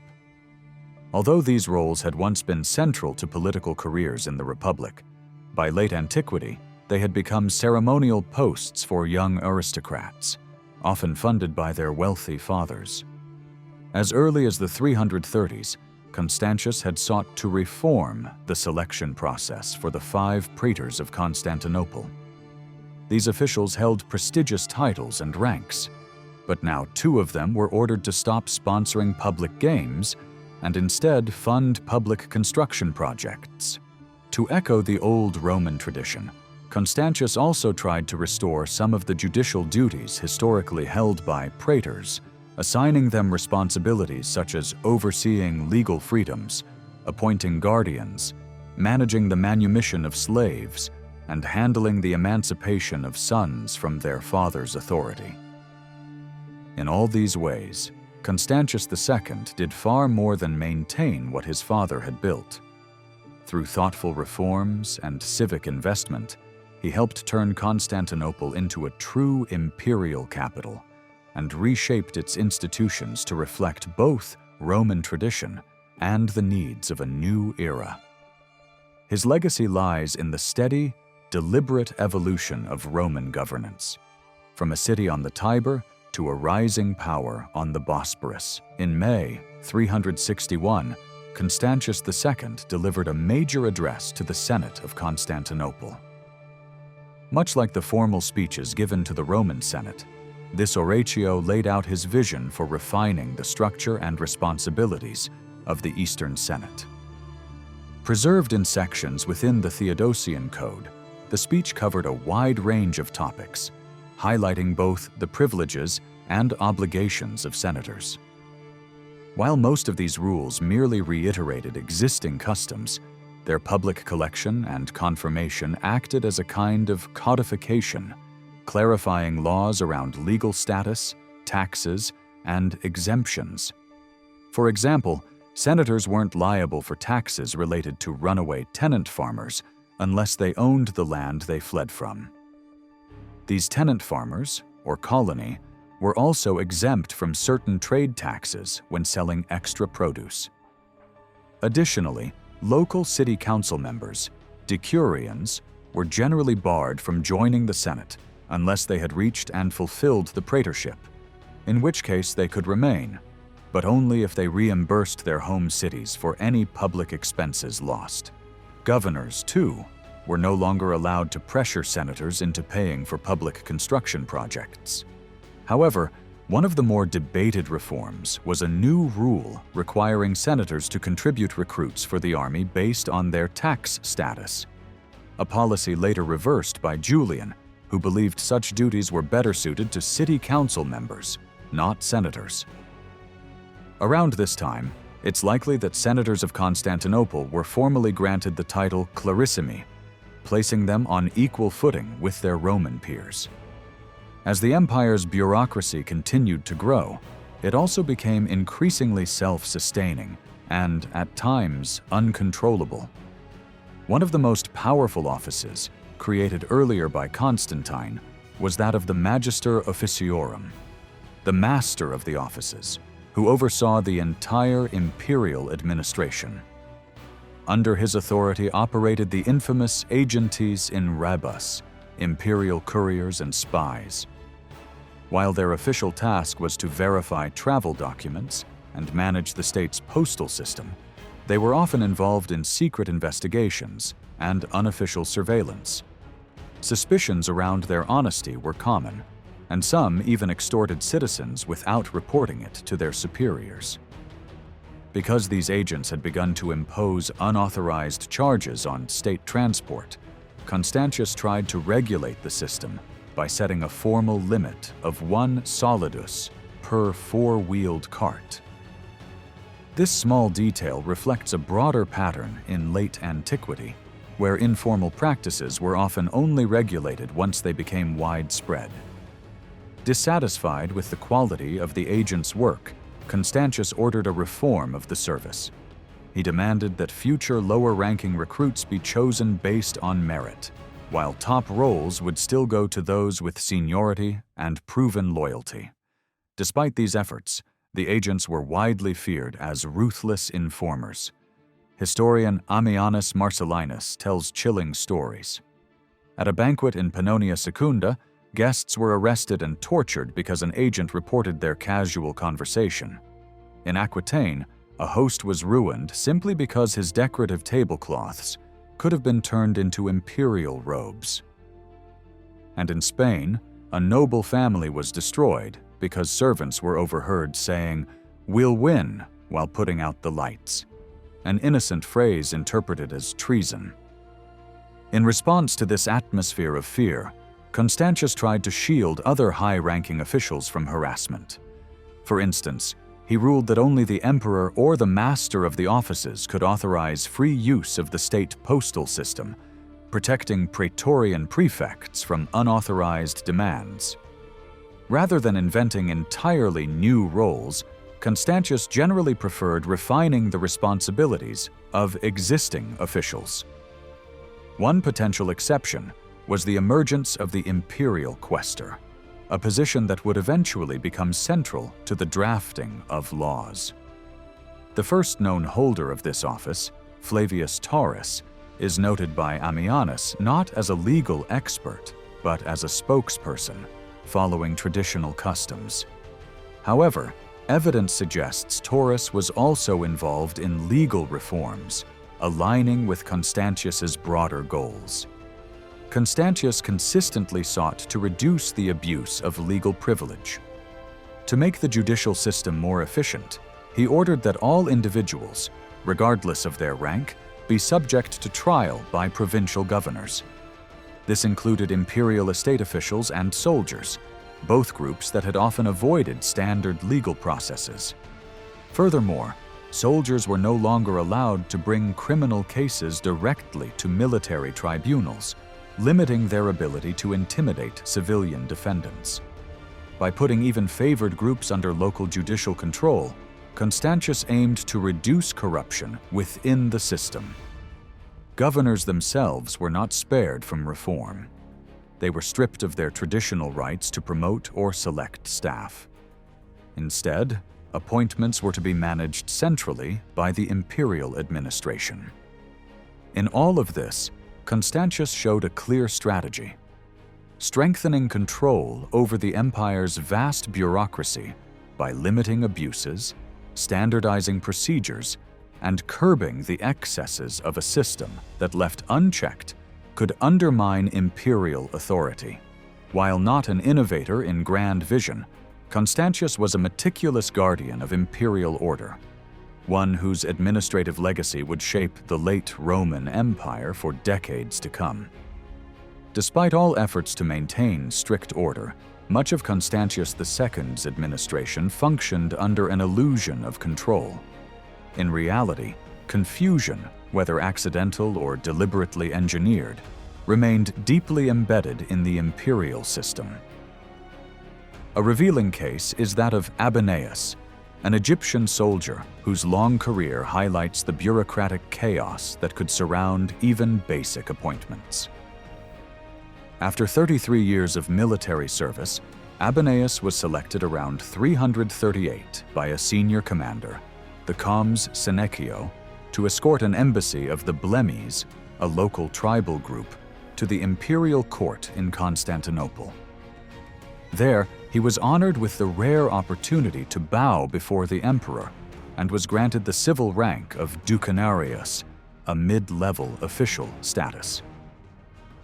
But on returning to Egypt, Abenaeus discovered that his post as commander of a cavalry squadron in Dionysius had been given to others through the influence of another Comes, Velachius.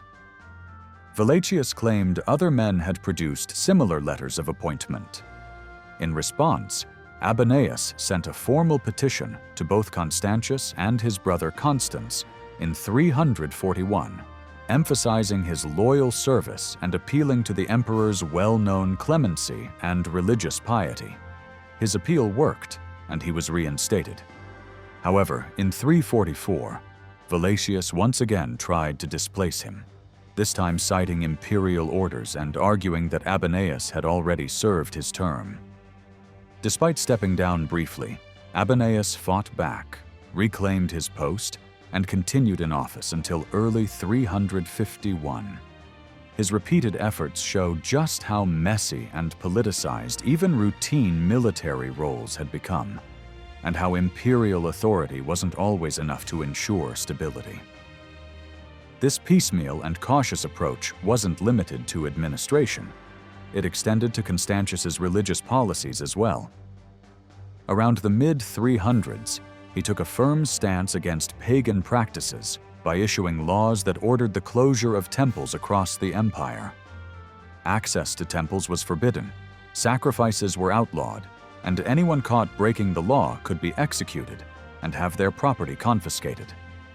Provincial governors were tasked with enforcing these orders.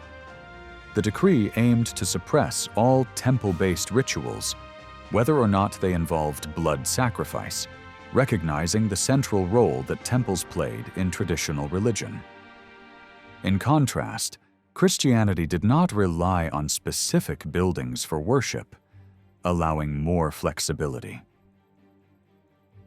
Still, despite the harsh language of the laws, There's evidence that enforcement varied by region and that many officials on the ground sought compromise. For instance, in Antioch, the pagan intellectual Libanius and local Christian leaders reportedly agreed that animal sacrifice should be discouraged, showing a surprising level of cooperation.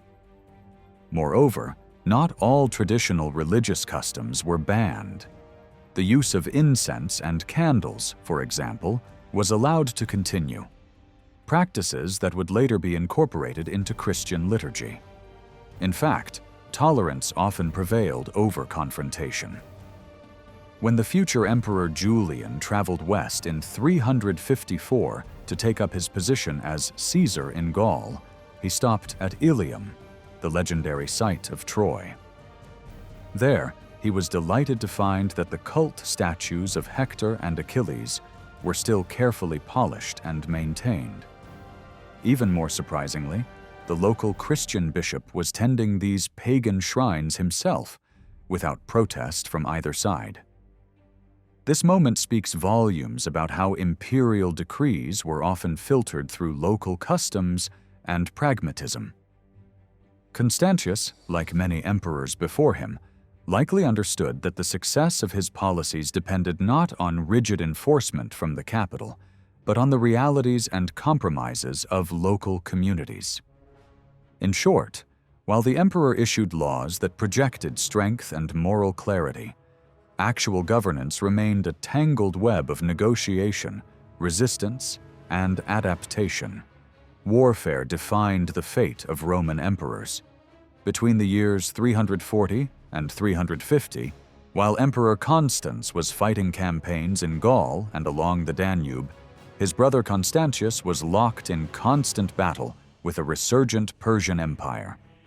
But the murder of Constance in 350 shifted the balance. Internal conflict erupted, and with it came the threat of civil war, just as external enemies loomed on the frontiers. Constantius and his surviving relatives, Gallus and Julian, now had to fight not only foreign powers, but each other. This was a dangerous new chapter in Roman politics, where military decisions were often driven less by strategy and more by crisis. Did these emperors really have the freedom to choose their military paths? Or were they reacting to pressures beyond their control? From the reign of Diocletian in 284 onward, imperial warfare was part of a continuous struggle that stretched back into the chaotic 3rd century. The empire's two primary conflict zones remained the same: the northern frontier along the Rhine and Danube, and the long-contested eastern border with Persia. However, the scale and nature of the threats from groups like the Alemanni, Franks, Goths, and the Sasanian kings of Persia were never fixed. They changed over time, and so did Roman responses. While Constantine and his successors operated within a traditional military framework, they also made tactical innovations of their own. The structure of the late Roman army was more flexible and diverse than it had been in earlier centuries. There were two main military forces: the comitatenses, also known as field armies, and the limitanae, who were stationed in permanent frontier garrisons. Although these roles sound distinct, in reality, the lines often blurred. Units of limitanae could be converted into field armies pseudo-comitatenses when needed, and troops from the field armies could be redirected to reinforce frontier zones. Over time, certain units of the comitatus became closely tied to the regions where they were posted, while others, those stationed directly with the emperor, were known as palatini, the elite palace troops. Late Roman military organization was never static. It was designed to adapt quickly during emergencies, and its complexity was part of its strength. One major change from earlier centuries was the smaller size of military units. The standard infantry legions now consisted of about 1,000 soldiers, a significant reduction from earlier times. Cavalry units, known as vexillationes, usually included about 500 men, and new auxiliary regiments, possibly first introduced by Maximian, ranged from 500 to 800 troops, often recruited from across the Rhine. Separate from these were the emperor's personal guard units. After Constantine disbanded the Praetorian Guard in 312, the Scolae became the new imperial bodyguard. These elite troops were commanded by the Magister Officiorum, or Master of the Offices, a senior official who sometimes acted in a military capacity as well. Another prestigious unit was the Protectores Domestici, elite soldiers attached directly to the emperor or his top generals. The historian Ammianus Marcellinus, in fact, served in this corps. These reorganized and specialized units highlight how Roman military strategy had evolved. Different types of soldiers were used depending on the opponent. Archers, or Sagittarii, were vital in campaigns against the Persians, as were slingers, whose lead projectiles could penetrate even Persian heavy armor. Artillery also played a major role. The Roman army deployed a range of machines, from handheld arquebulistae, like crossbows, to large siege weapons such as the onager, nicknamed the Wild Ass for its backward kick, and the deadly Scorpio, ideal for siege warfare. This was the world of the 4th century Roman army, a complex, flexible machine shaped by necessity, regional threats, and the constant ambition of emperors trying to survive. From civil war to foreign invasion, it was the battlefield that determined who ruled and for how long. The late Roman military was a complex machine, and operating it required expertise, especially when it came to heavy weaponry. Ammianus Marcellinus tells of one unlucky soldier who failed to move in time while operating a ballista. The recoil was so violent that his body was left unrecognizable. This grim account reminds us that specialized weapons like catapults, scorpions, and crossbow-style machines weren't just tools of war. They were dangerous even to their own side if not handled with care. Cavalry units like the cataphractarii and clibanarii wore full suits of armor, and frontline infantry were still outfitted with mail coats and helmets. But no matter how well equipped they were, these forces needed to work together as a coordinated unit. If not, the results could be disastrous.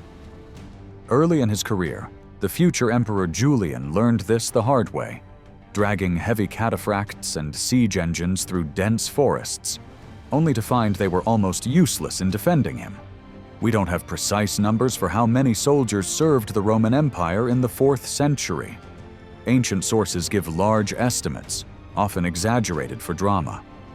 Some historians have tried to calculate army size using documents like the Notitia Dignitatum, a directory of official posts from the early 5th century. But that list is inconsistent and often outdated. What we do know from actual campaigns is that imperial armies were usually much smaller than literary accounts suggest.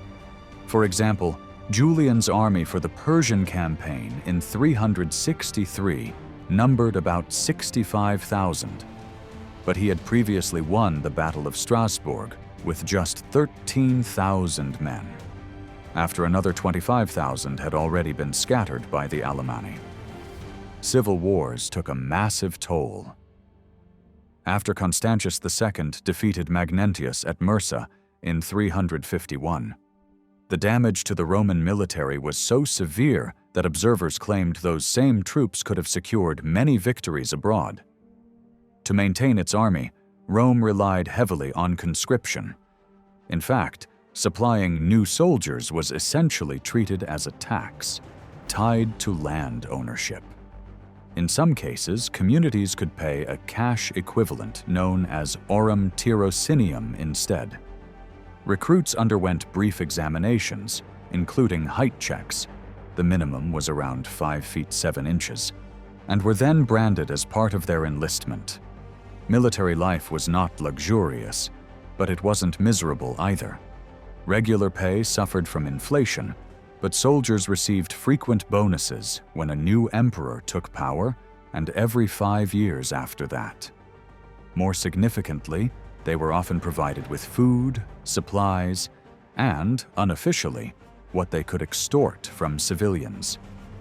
Soldiers billeted in cities demanded bedding and fuel from locals, items they weren't legally entitled to, but often took anyway.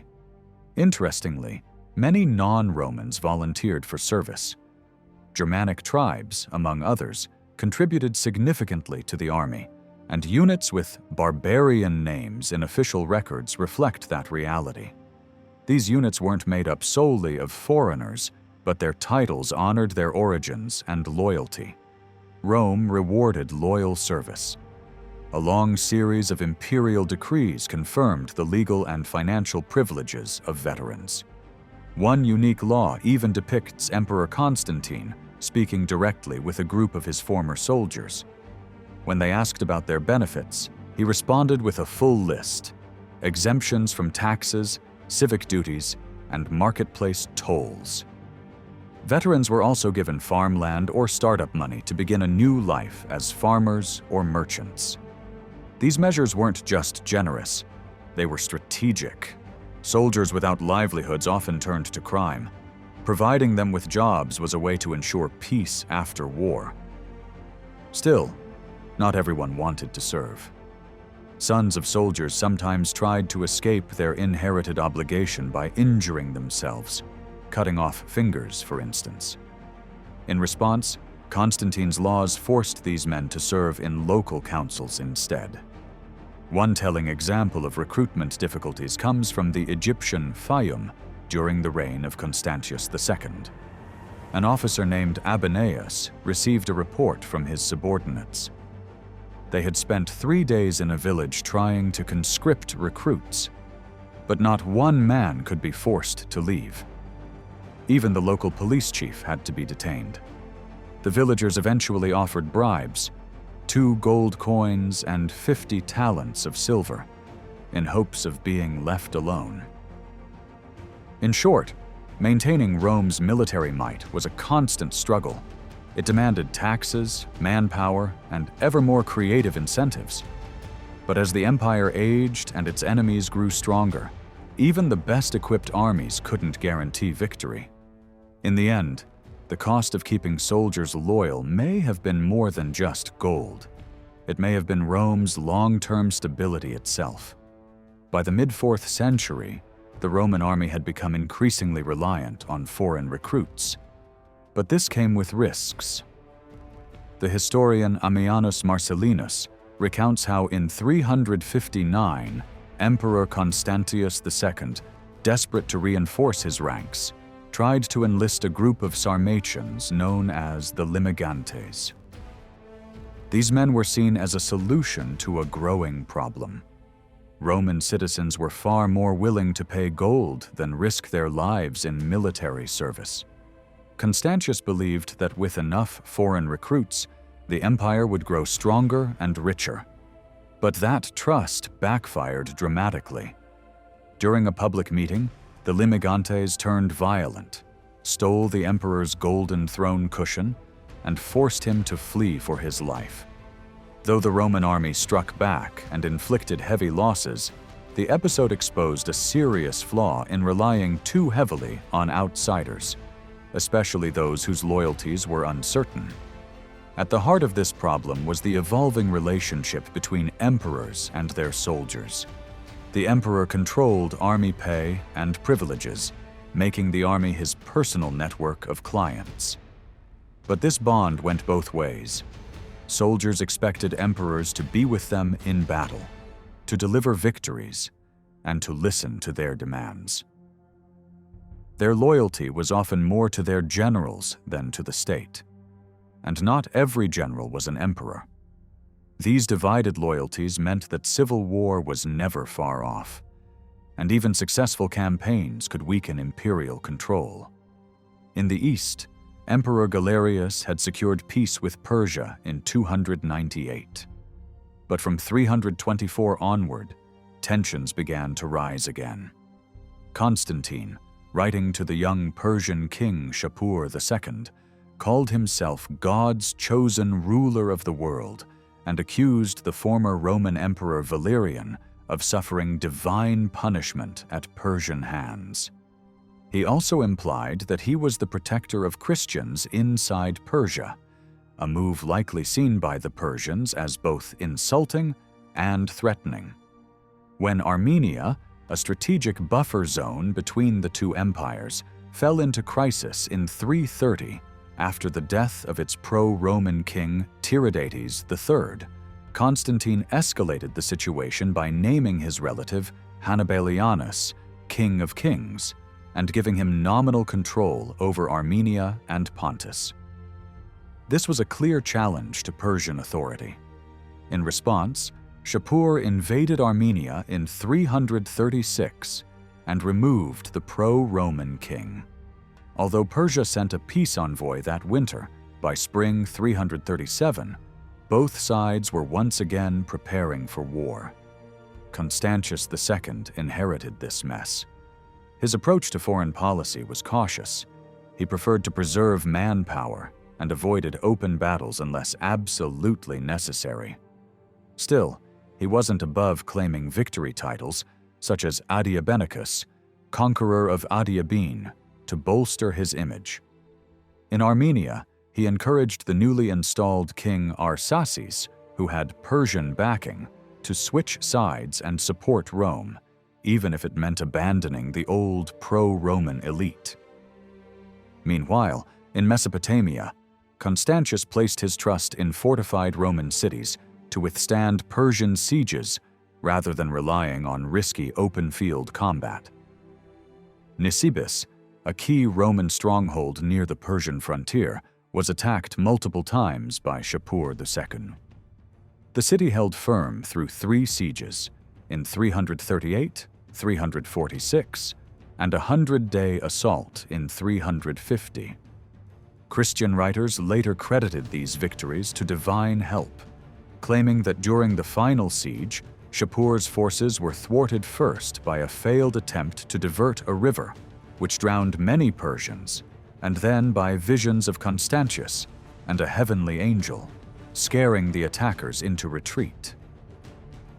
In the aftermath, Constantius reportedly captured an important city, possibly Nineveh, and celebrated the achievement with a new title. But war in the West forced Constantius to leave the Eastern Front in 350, after the death of his co-emperor Constance. Fortunately for him, Shapur II was too busy putting down revolts elsewhere to launch another major campaign. Following the execution of Caesar Gallus in 354, a Roman official named Strategius Musonianus tried to initiate peace talks with Persia. While both sides exchanged formal letters full of pride and rhetoric, the negotiations led nowhere.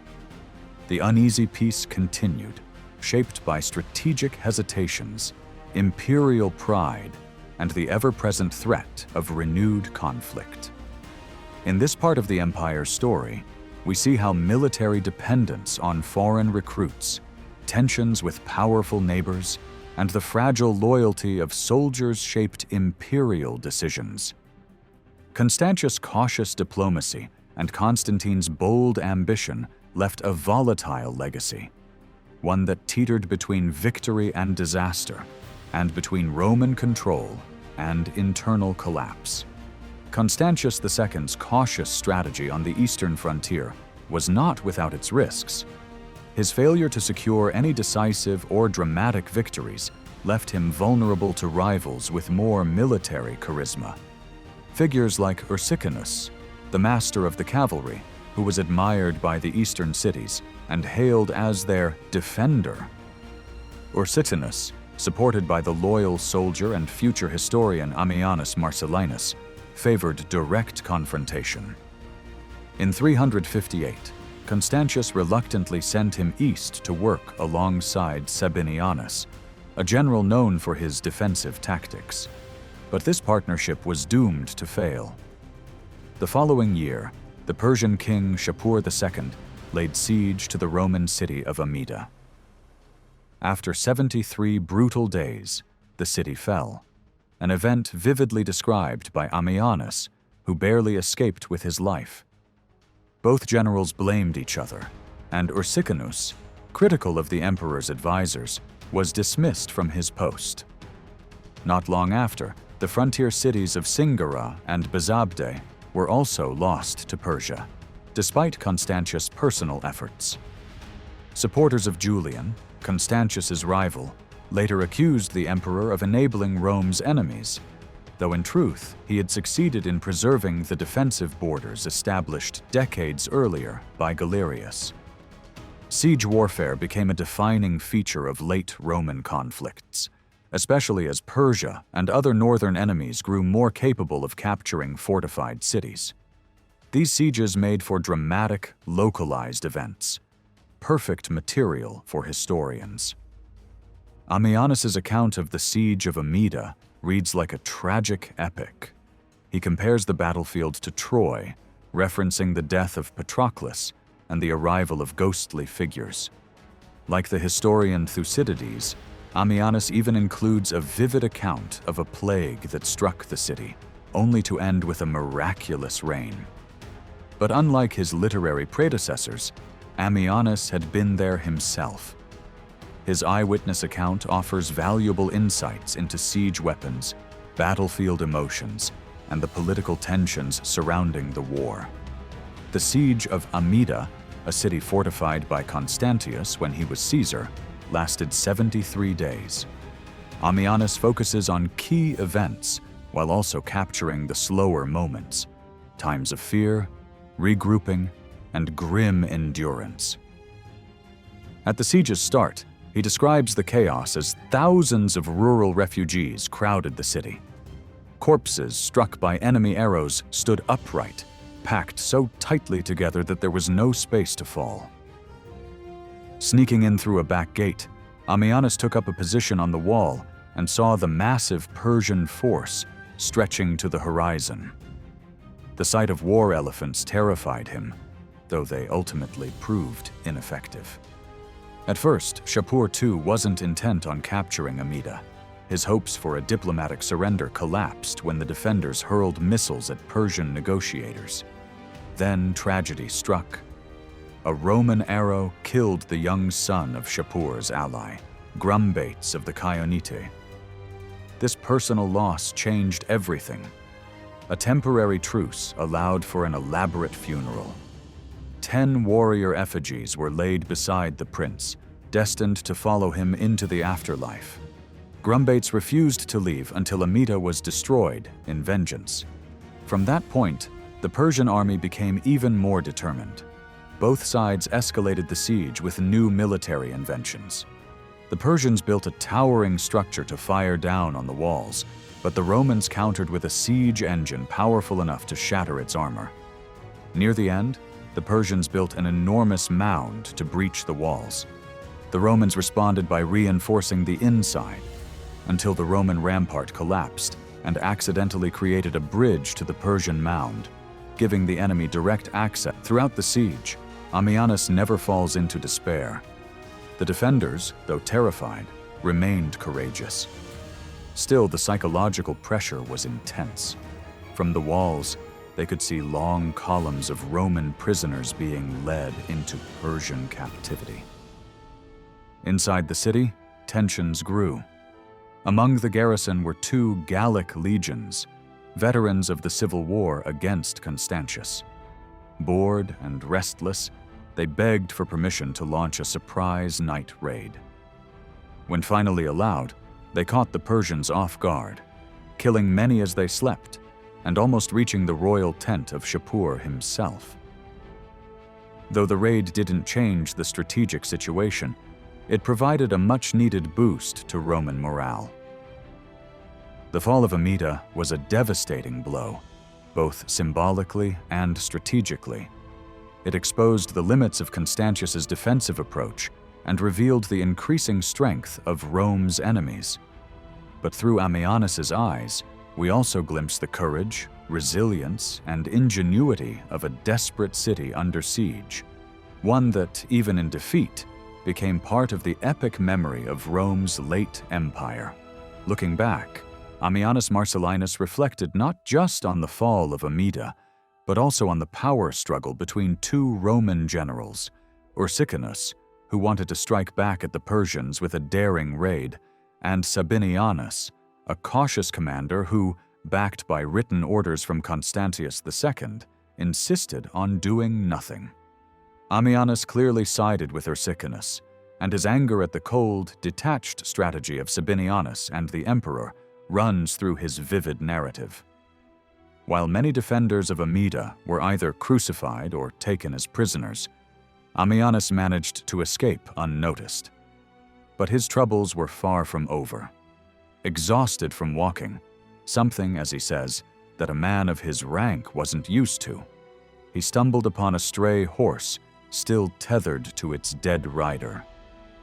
Later, desperate for water, he and his companions tore their clothing into strips, tied them together, and used their caps to draw water from a deep well.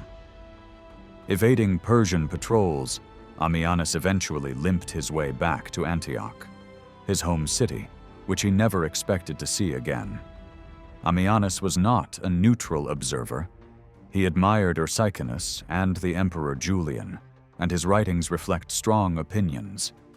But what makes him one of the most important historians of the 4th century is both the depth of detail and the urgency of his storytelling. He had been present for many of the events he described, or had direct access to those who were. And even when he failed to remain fully objective, it's that very passion that makes his history so powerful. Ammianus offers a unique voice, one that captures what it actually felt like to live, fight, and suffer during Rome's late imperial wars.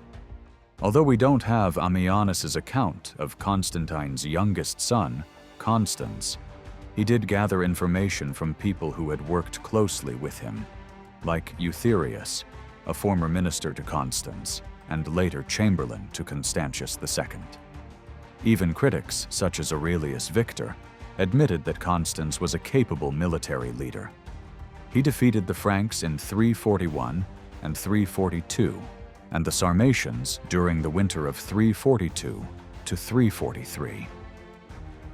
In early 343, Constance even braved the rough winter seas to visit Britain in person, something no later emperor would do. Though he stayed only briefly, he may have reinforced some of the key forts along the southern coast. Archaeological finds at sites like Portchester and Pevensey suggest military activity during this period, likely tied to Constance's visit.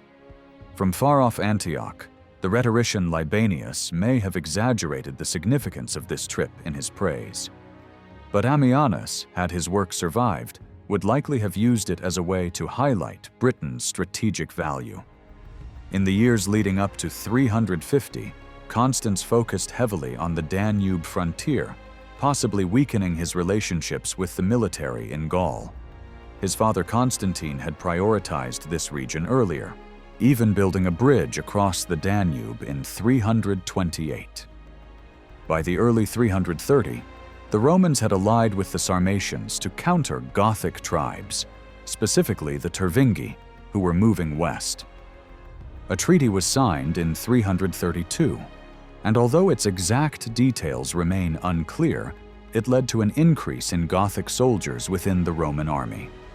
Another result, driven by Constance and Constantius, was a push to convert the Goths to Christianity. In the 300s and 40s, this effort was led by the missionary Ulfilas, who introduced the Goths to a Romanized form of the faith.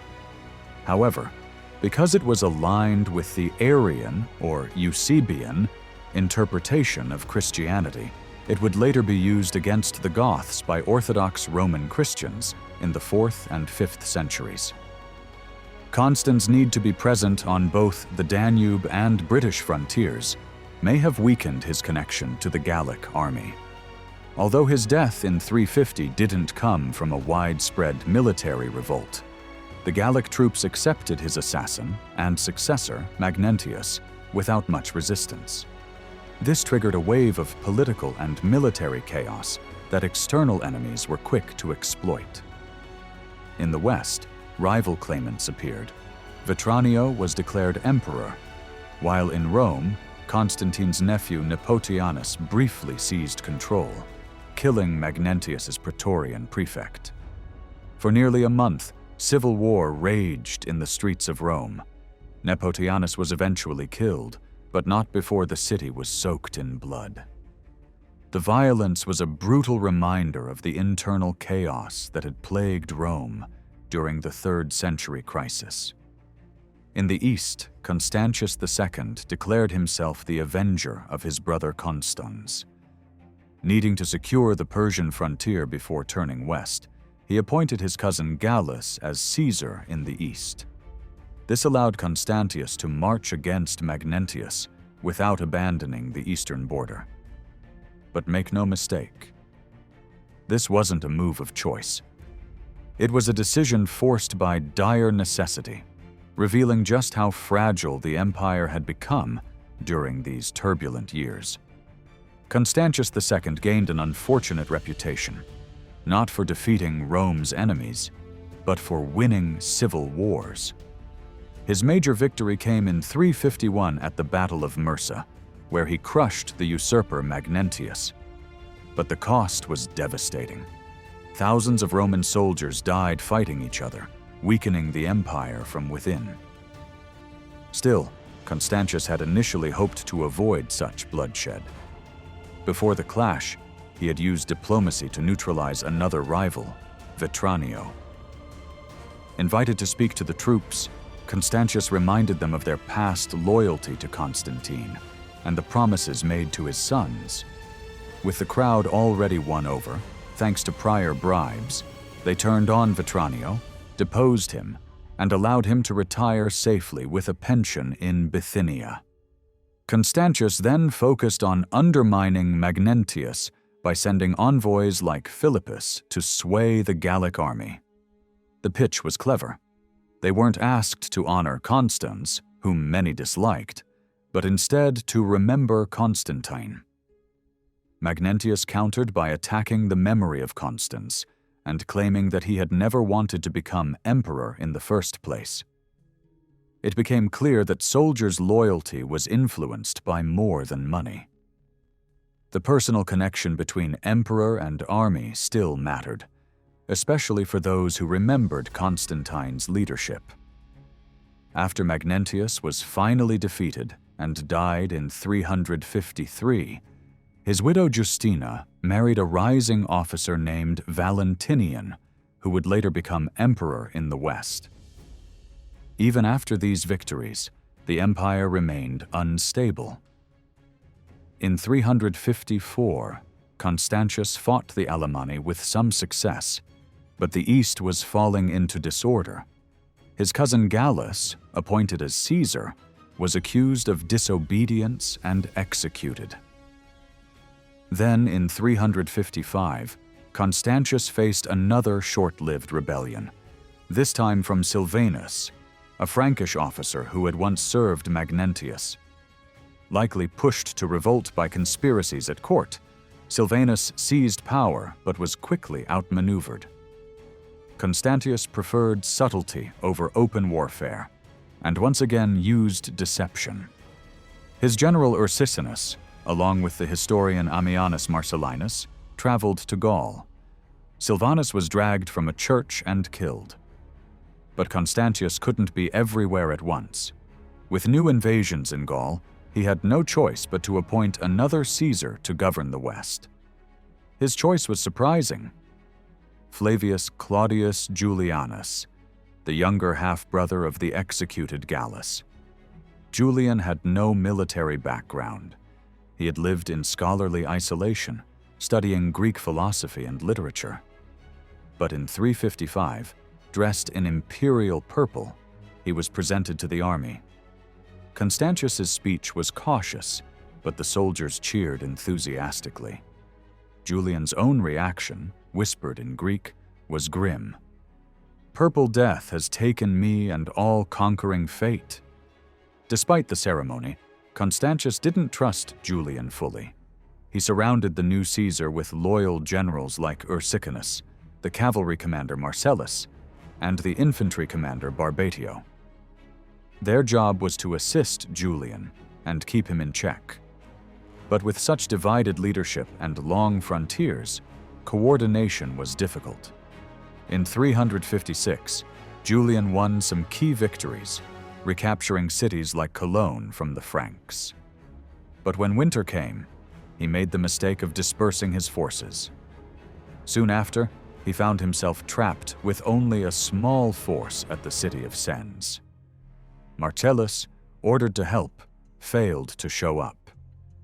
When Constantius learned of this, he removed Marcellus from command, even though Marcellus had warned that Julian was becoming dangerously ambitious. In 357, another joint campaign failed due to poor coordination.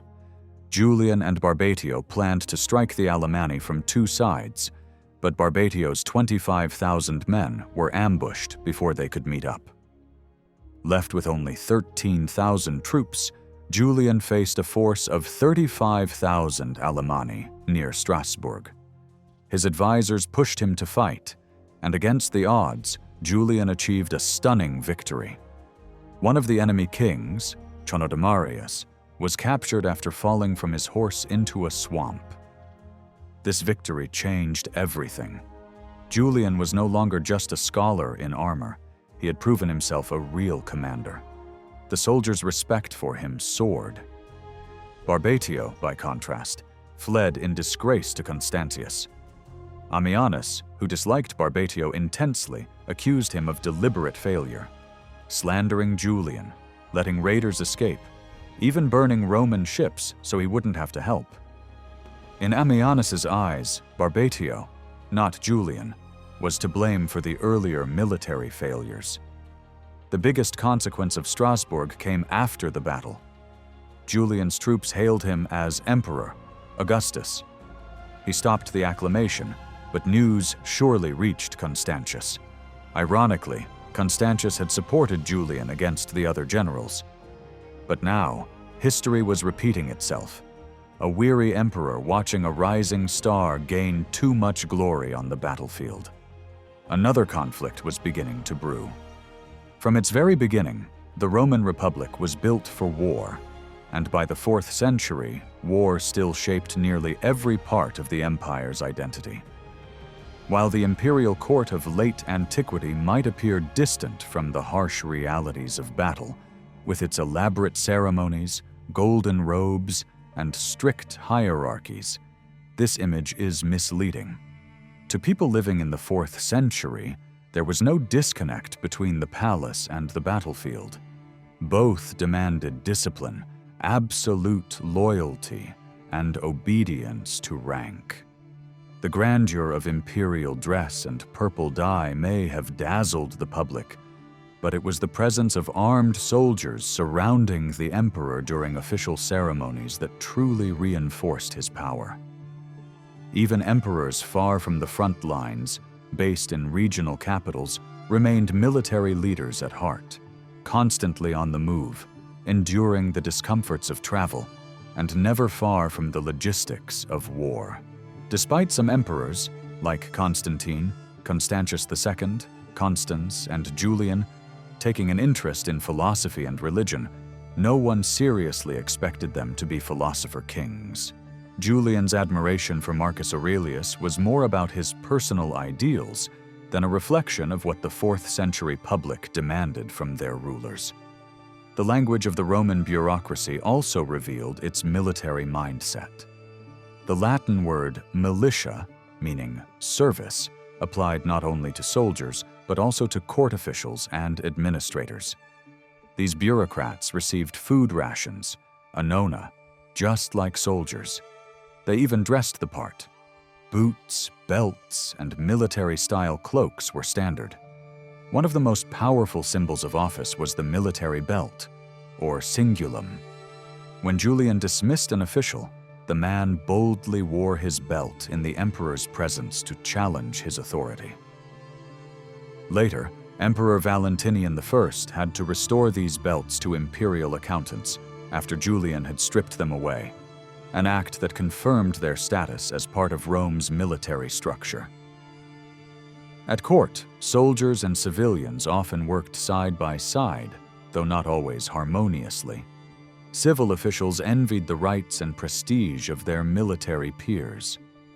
To satisfy their complaints, Constantine once declared that his palace officials, though civilian scholars, deserved the same legal rights as soldiers because they endured the same long marches, toil, and dust. This constant readiness for war came from fear.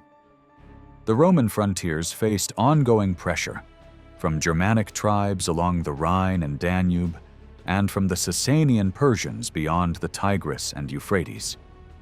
The popular image of barbarians as wild men in animal skins didn't match the reality.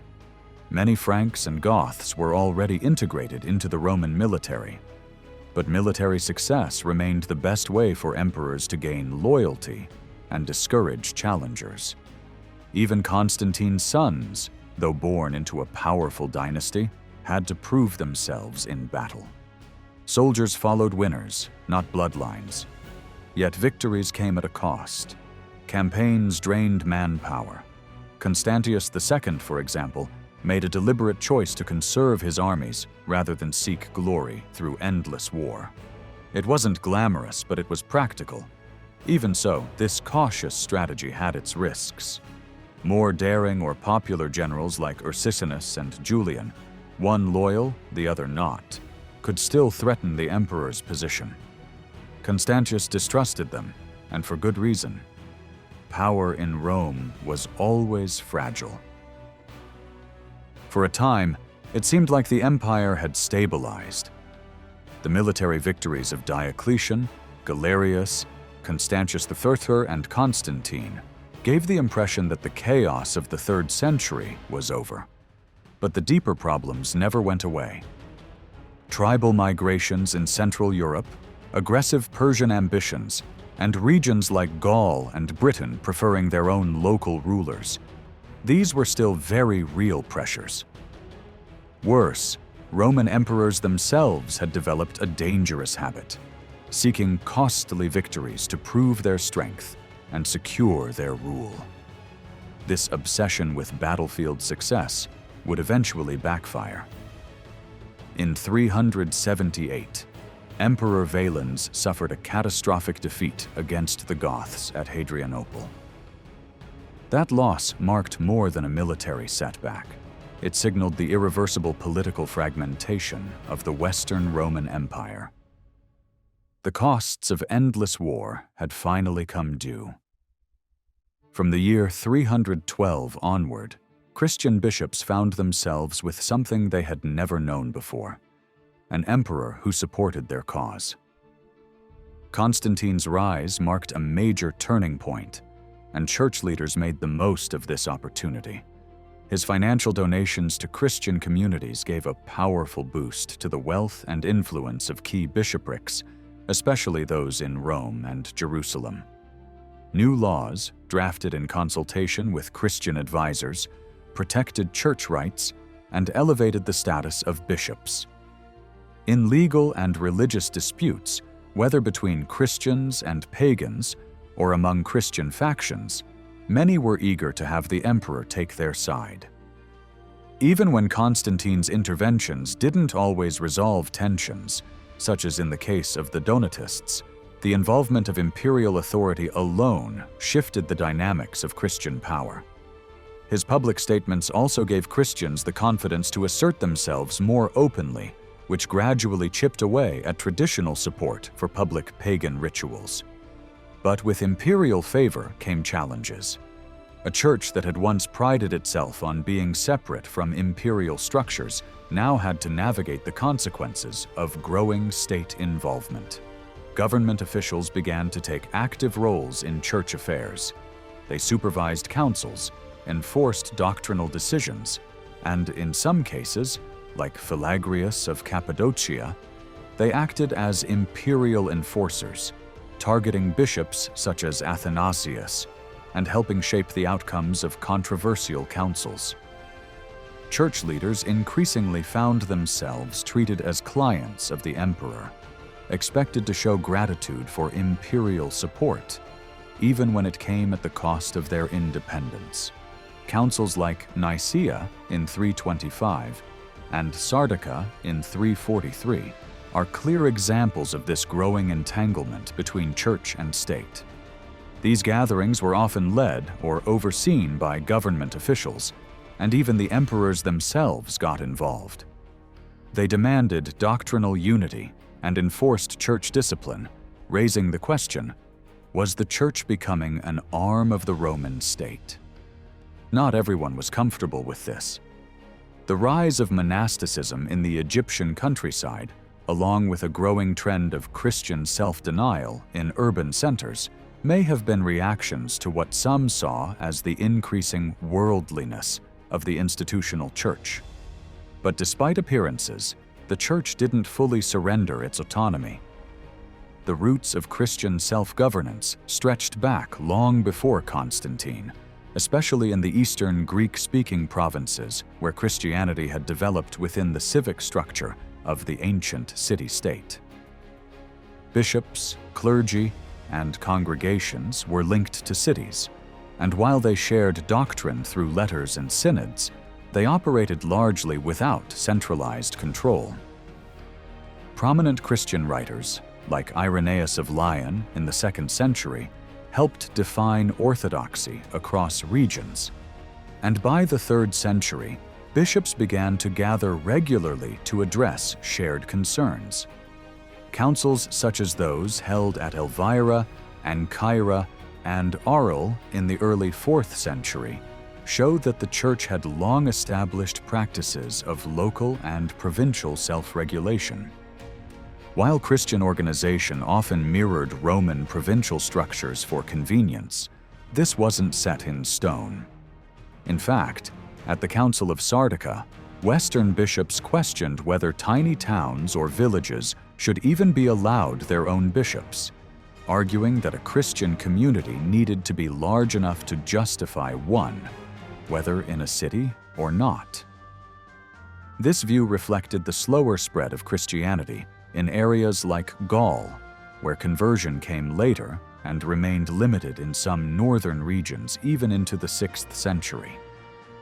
The Council of Nicaea in 325 reinforced the existing church structure based on provinces. It gave metropolitan bishops, the leaders of provincial capitals, the authority to approve new bishops and hold regular councils. When the church's structure clashed with Roman administrative divisions, the church often prevailed. Rome, for example, remained the religious center for all of southern Italy, despite changes in civil administration, and grew in authority as an appeals court in church matters. Alexandria continued to oversee not just Egypt, but also Libya and Cyrenaica. Jerusalem, on the other hand, still under the shadow of Caesarea, had yet to rise as a major Christian center, though that would soon change with imperial patronage and pilgrimage. One thing the bishops did not consider at the time was how future changes in the empire's civil administration might disrupt this balance of power between cities, provinces, and their ecclesiastical leadership. But as the church became more entwined with the empire, this question would soon become all too relevant.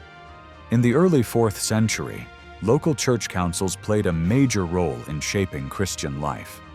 They weren't just managing internal matters. At times, they also addressed broader issues.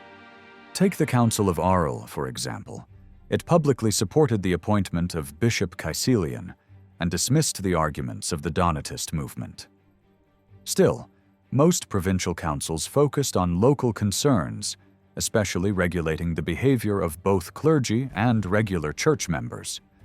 Interestingly, these councils also set moral penalties for actions that, under Roman law, would lead to criminal charges.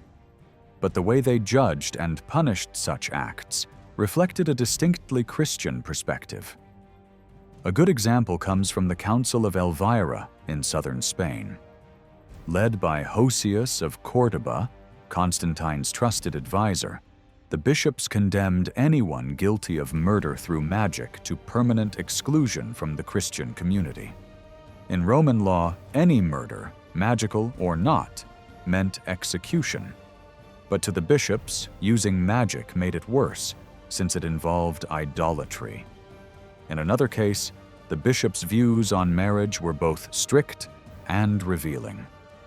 While Constantine didn't allow a woman to divorce her husband for adultery, the bishops at Elvira said she could leave her unfaithful husband, but couldn't remarry unless he died first.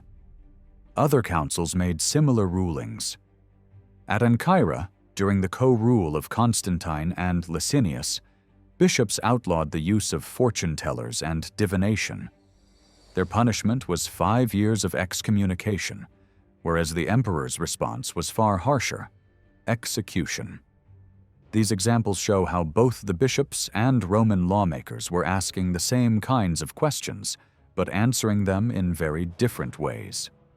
At Elvira, for instance, a woman who beat a slave girl to death with a whip faced a specific period of excommunication, with a lighter penalty if the death was deemed accidental.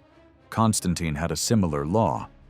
If a slave owner killed someone intentionally, the weapon used would help determine whether the act was murder. If it was, the master could be charged and even executed. This kind of shared legal thinking shows that bishops and Roman officials operated within the same cultural framework. Still, the Church's approach to punishment was unique. Unlike the harsh penalties of Roman criminal law, the Church left room for repentance. They believed failing to reform not only harmed the body, it put the soul in danger too. These church council rules weren't just symbolic, they were meant to be enforced. But for the Church's system to function, it had to operate separately from the state's legal system. If the state executed someone for consulting a fortune teller, the Church couldn't then impose its own 5-year excommunication. The same applied to adultery. Under Roman law, married women and their lovers could be exiled or even killed under the Lex Julia. For the Church's penalties to matter, the guilty parties had to avoid state prosecution. So how did this separation work in practice? In Roman law, criminal cases weren't automatically launched by the government. Instead, an individual had to accuse someone directly by filing a case with the local governor. There were no police or investigators. If no one brought charges, nothing happened. That meant the bishops could handle many offenses internally without interference. Their judgments reflected values similar to Roman legal thinking, but worked through a completely different process, one built on moral correction rather than punishment. This careful separation between church and state justice created space for a more compassionate approach. It also likely resonated with wider public feeling, offering a way to deal with wrongdoing that recognized human weakness and offered the chance for repentance and forgiveness, something the rigid state system rarely allowed. By the mid-3rd century, the Christian church in Rome had become remarkably large and well-organized. A surviving letter from that time, later quoted by Eusebius, describes the church supporting an extensive network of clergy and over 1,500 widows and people in need, all funded through donations from the Christian community. This impressive size reflected not only Rome's massive population, over 1 million at its peak, but also the generosity of wealthy lay supporters whose offerings made this growth possible. Church leaders, especially bishops, had wide-ranging authority. They oversaw the finances, decided how to allocate funds to the poor, maintained church buildings, supported clergy, and were responsible for fundraising. While priests and clergy were expected to support themselves financially, they were restricted in their business activities. Provincial council rulings stated that bishops and clergy could only trade within their province, and even then, only indirectly if working outside of it. the emperor himself was the most influential lay donor. According to the Liber Pontificalis, an early medieval record of Roman bishops, Constantine and later emperors gave lavish gifts to Roman churches. For example, at the Basilica of St. John Lateran, built on land previously used by Maxentius' elite cavalry, Constantine donated not only gold and silver decorations, but also golden chandeliers adorned with dolphins and numerous sacred vessels. Estates in Italy and Africa, once under Maxentius's control, were handed over to fund the church's operations. Other churches, like St. Peter's, received endowments after Constantine defeated Licinius, often drawn from regions like Antioch and Alexandria. These donations, while extravagant, were often earmarked for specific purposes and didn't necessarily go toward helping the poor, even though charity was supposed to be a central church mission. Constantine's other building projects, like the mausoleum of his mother Helena, show similar patterns. She was buried in a basilica named after 2 martyrs, which was partly funded by her personal estate. The church was filled with valuable items, silver and gold candlesticks, gem-covered chalices, and a massive silver altar. Despite the grandeur, the total wealth from these church endowments was modest compared to the fortunes of the Roman elite. One Christian aristocrat, Melania the Younger, personally controlled several times the income of the entire Roman Church, and many senators had even greater annual wealth.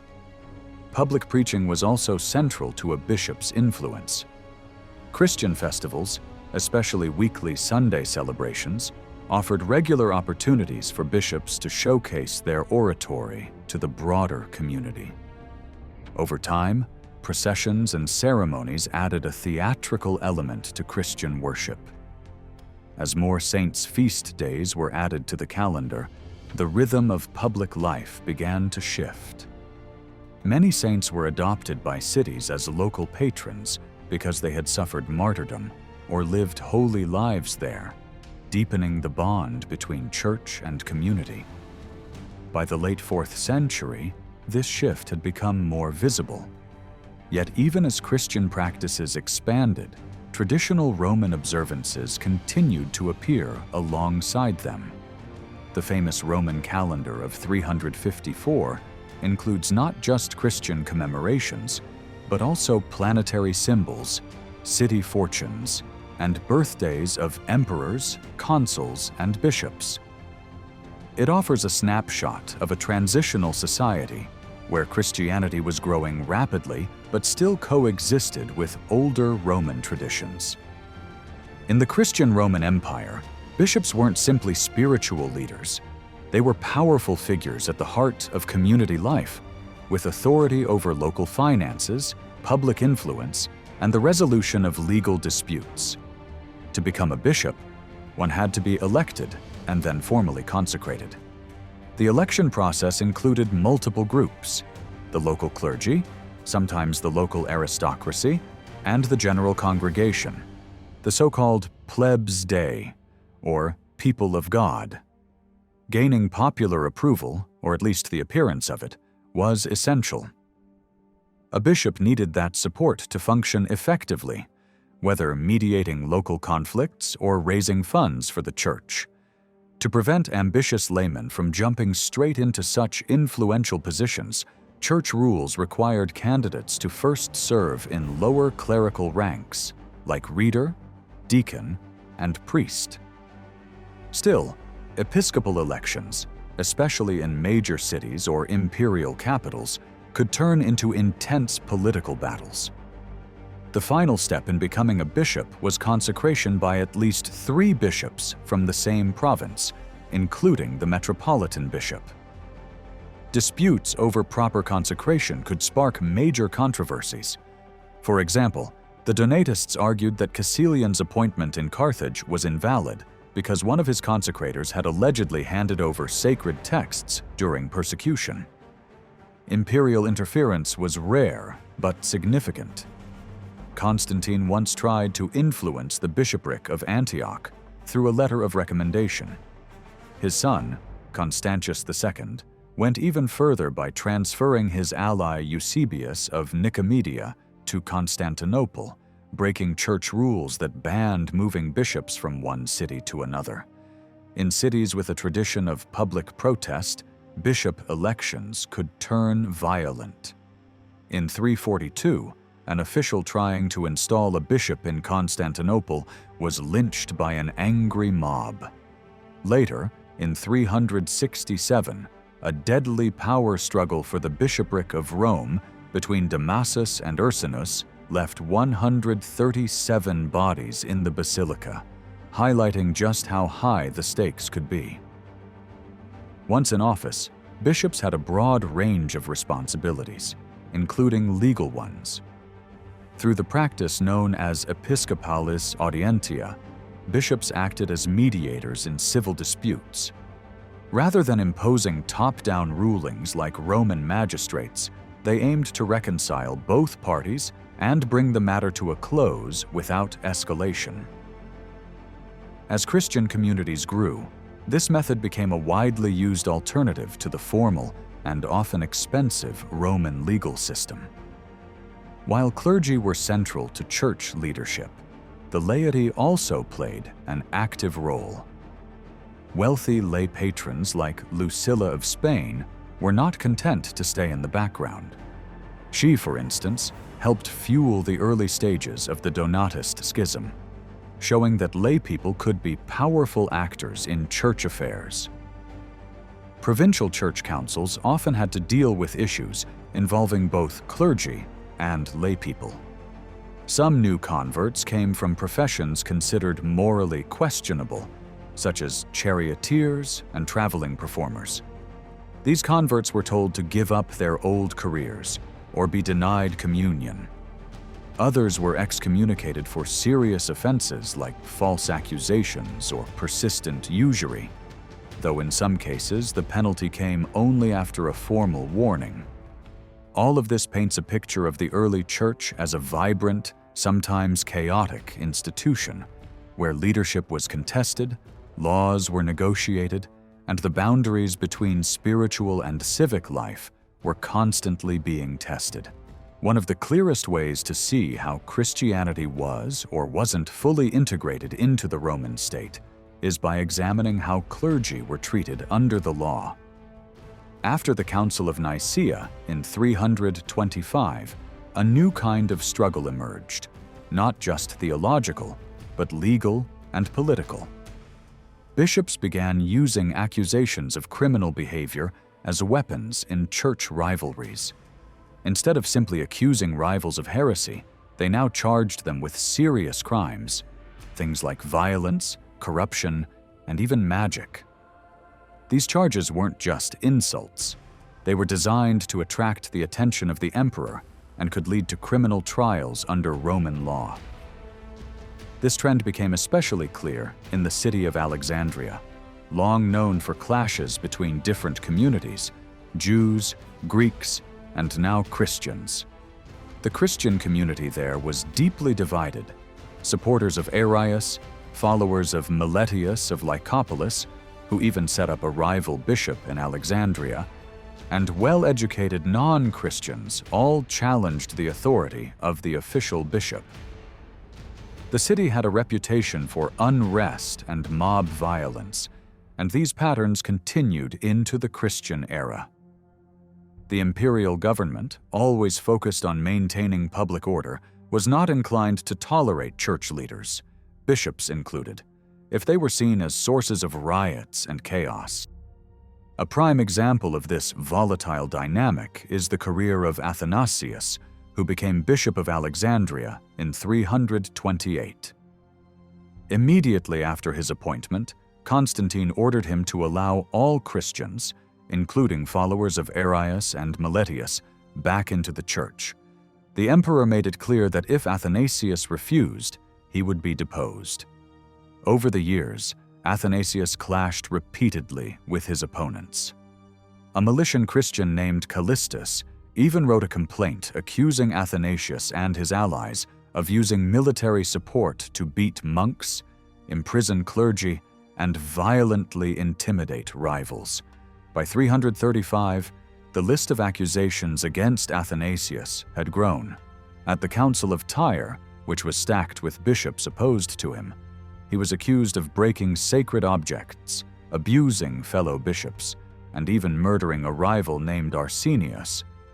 But this charge fell apart when Arsenius was found alive, although his supporters insisted he had still been violently mistreated and imprisoned. The point is, these weren't just theological disputes. They were political and legal battles, fought with accusations that could lead to exile or even execution. This marked a turning point. Athanasius wasn't just accused of heresy like Arius had been. He was charged with crimes that carried the death penalty under Roman law. Feeling cornered, Athanasius fled to Constantinople and tried to confront Constantine directly. The emperor, initially unsure, ordered more investigations. Athanasius's enemies backed off some of their earlier claims, but introduced a new one. They said he had tried to block the grain shipments from Alexandria to the capital. This was a serious charge, since years earlier, the philosopher Sopater had been executed for allegedly doing something similar using magic. Eventually, perhaps simply exhausted by the controversy, Constantine sent Athanasius into exile in Gaul. But he didn't remove him from office. The episode shows how deeply church politics had become entangled with imperial power, and how legal accusations were now part of the arsenal used by bishops to fight one another in a Christian empire. In classical Roman law, simply having incorrect theological beliefs wasn't considered a crime. But there was a growing idea that a corrupt mind would inevitably show itself through corrupt behavior. And it was that behavior, not belief, that the law punished. This blurred line between sin and crime became especially confusing when dealing with religious dissidents like Athanasius. Although he was accused of violent acts that technically violated Roman laws, like the Lex Julia on violence, he was never tried in a secular court. Instead, his fate was decided by church councils. This merging of secular and religious authority led to a major shift. Gradually, offenses that had once been seen purely as spiritual failures began to be treated like criminal acts. One example of this was Emperor Constantine's decree against Arius, a key figure in the Arian controversy.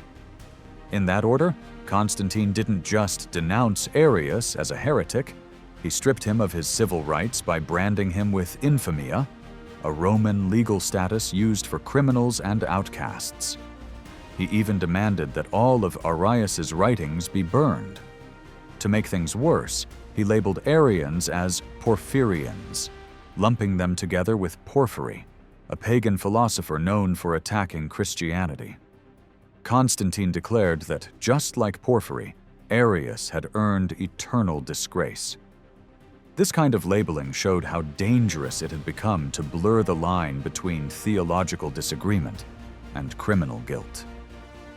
The legal system of the empire was beginning to interfere in church disputes, and the results could be explosive. Still, there were limits to how far this intrusion went. Both Constantine and later emperors generally respected the rule that only church courts should deal with accusations against clergy. Civil courts could back those decisions, but they weren't supposed to lead the process. Bishops, too, insisted that only religious authorities should judge fellow clergy, warning against getting tangled in the state's legal machinery. There was another important safeguard. Under Roman law, anyone who brought a false accusation in a public court could be punished with the same penalty they hoped to impose on their opponent. This discouraged bishops from taking their rivalries into the secular system and kept the emperor's harsh legal tools at a safer distance. Even so, the political and religious climate after the Council of Nicaea became more intense. That can't be blamed entirely on Constantine or any single bishop. The conflicts between Athanasius and his opponents, the divisions in Alexandria, and the split caused by Melitius in rural Egypt had already begun before Constantine took control of the Eastern Empire in 324. But once the emperor began taking a personal interest in theological debates, the stakes rose dramatically. Whichever side could win imperial support would have a huge advantage, and so the accusations and tactics used to win that favor became more aggressive. To his credit, Constantine often saw through the drama. He recognized that many of these accusations were political tools rather than genuine concerns. In the end, Athanasius wasn't exiled because of a single proven crime. He was removed because, in the eyes of the imperial court, he had simply become too much of a problem. In the year 341, a major council held in Rome declared Athanasius innocent of the charges brought against him at the earlier Council of Tyre. It even ordered that he be reinstated as a bishop of Alexandria, directly challenging the authority of the Eastern Emperor Constantius II. This bold move was only possible thanks to the backing of Constance, the Western Emperor, which gave both the Roman bishops and Athanasius a strong sense of confidence. During Constantine's lifetime, no council had ever openly defied him in such a way, making this a completely new and unprecedented situation. To ease growing tensions, Constance called a meeting of Eastern bishops in Trier to hear their side, while Julius, the Bishop of Rome, requested broader council to be held under the joint leadership of both emperors. That led to the Council of Sardica in 343. Around 76 bishops loyal to the Eusebian position, and 94 bishops who supported the Nicene Creed and Athanasius, gathered to resolve the crisis. But the outcome was disastrous. Rather than uniting the Church, Sardica only deepened the divide. The Western bishops, who arrived first, confirmed the decision of the Rome Council and welcomed Athanasius and his allies back into full communion. The Eastern bishops, meanwhile, had first assembled just across the imperial border in Philippopolis. They were furious that the West had made decisions before any real discussion could happen. When they arrived at Sardica, they met separately in the imperial palace and refused to join talks. Despite the efforts of Hosius of Cordoba, Constantine's trusted bishop, there was no true dialogue. The result? 2 rival councils, 2 competing resolutions, and 2 versions of what the Christian community should believe. The Western bishops, emboldened by Constance's support, even wrote a direct letter to Constantius, telling him to keep his governors out of church affairs and warning against any intimidation of innocent Christians. At the core of this crisis was a key question. Who had the final say in church matters when the empire itself was split in 2? Under Constantine, this wasn't an issue. He had been the sole emperor and had presided over the Council of Nicaea, making it hard for anyone to question its authority. But with 2 emperors now ruling over different halves of the empire, and each supporting opposing church factions, the cracks became impossible to ignore. Constance strongly pressured Constantius to restore Athanasius, even threatening military action if he refused. Reluctantly, Constantius gave in, for the time being. The growing confidence of church leaders in challenging imperial decisions came directly from the emperor's inability to stand united. Ironically, both Constance and Constantius were driven by the same goal: to create peace and unity in the church. But their definitions of unity were worlds apart.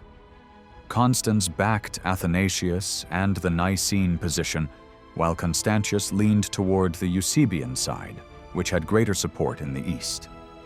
Because each emperor believed he reflected the majority view of the church in his region, bishops under their rule began to mirror that divide, further entrenching the East-West split.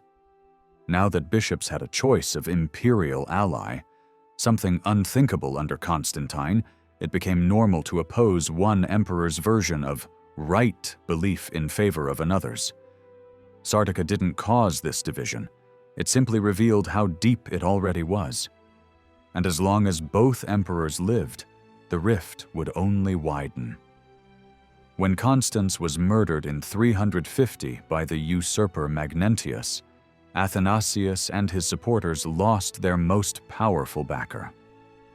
Worse still, Constantius became far more involved in church affairs, often obsessing over theological minutiae. The historian Ammianus later criticized him for being overly concerned with superstition and tiny doctrinal disputes, while also complaining that bishops traveling to constant councils were overloading the state's postal service.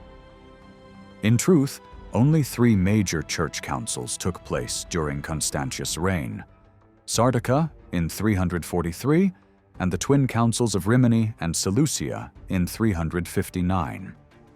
But there were many smaller meetings and countless bishop-led embassies, along with waves of forced exiles. All of this turmoil revealed one thing clearly: the dream of a united Christian church, backed by a united empire, was breaking down, both politically and spiritually. From the Christian point of view, the fierce debates over doctrine, especially the long and bitter struggle over Arianism, or more precisely, the Eusebian position, were never just technical disagreements. Even though key figures like Alexander of Alexandria and Arius had died decades earlier, the disputes continued because something deeper was at stake: the truth itself. For Christians, truth wasn't just a matter of theology. It was the foundation of their claim to possess the one true faith. Each side insisted their interpretation of the Gospels was correct, accusing the other of distorting the message of Jesus with unauthorized innovations. The word heresy itself, coming from the Greek for choice, reflected the view that choosing the wrong belief was not only dangerous, it was a betrayal of the faith.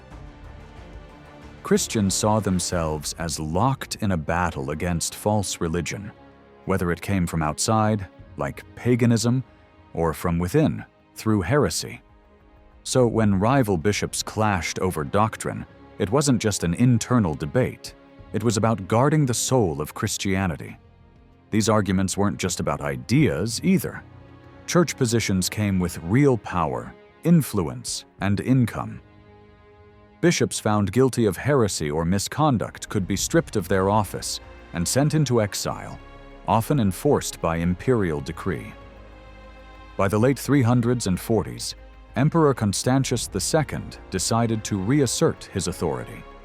Both Athanasius and his ally Paul of Constantinople were exiled once again.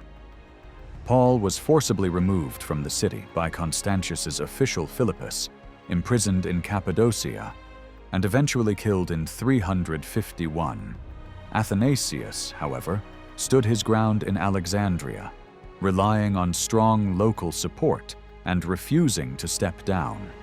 His resistance lasted until 355, when Constantius, having defeated the usurper Magnentius and grown tired of failed church councils, finally removed him from office. Athanasius went into hiding for the rest of the emperor's reign, only returning to power in the 360s.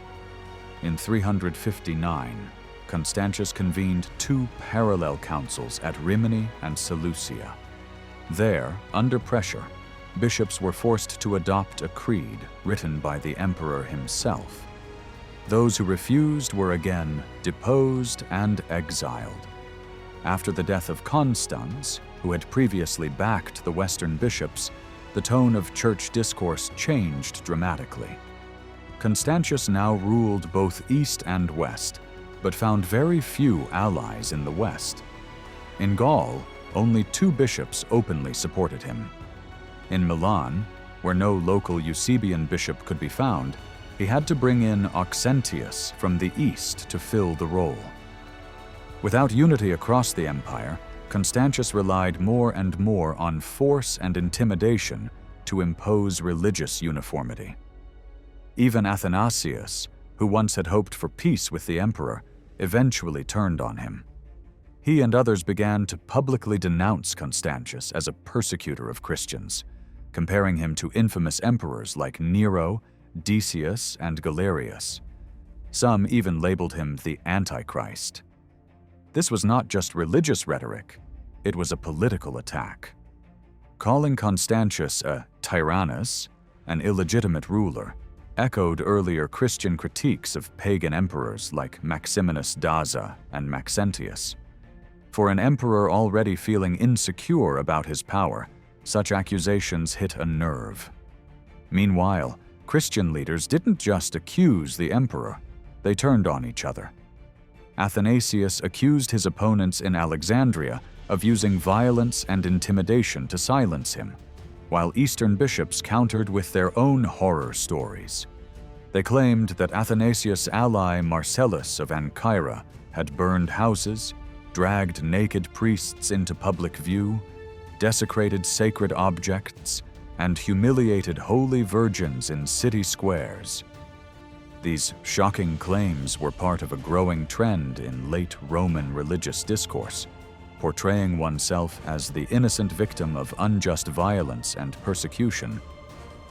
But while the language was fierce and the accusations were severe, often involving criminal acts, bishops carefully avoided taking their disputes into the secular courts.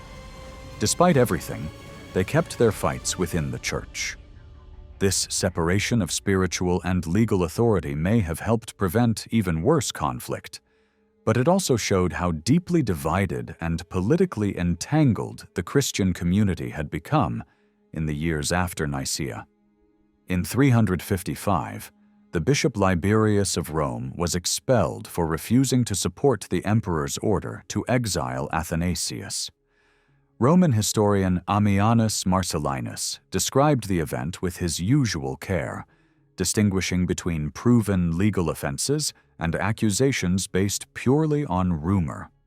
According to Ammianus, Liberius was formally charged before Emperor Constantius for defying both the imperial command and the decisions of the majority of bishops who had condemned Athanasius. The justification given was that Athanasius had supposedly interfered in affairs beyond his jurisdiction. There were even darker rumors, whispers that he practiced magic and predicted the future using birds. Ammianus, however, dismissed these stories as nothing more than hearsay, refusing to treat them as fact. Amid this period of deep theological conflict and political tension, a different kind of Christian figure was being celebrated: Antony of Egypt. A short time after his death in 356, a biography was written, likely not by Athanasius, though often attributed to him, that portrayed Antony as the ideal Christian ascetic.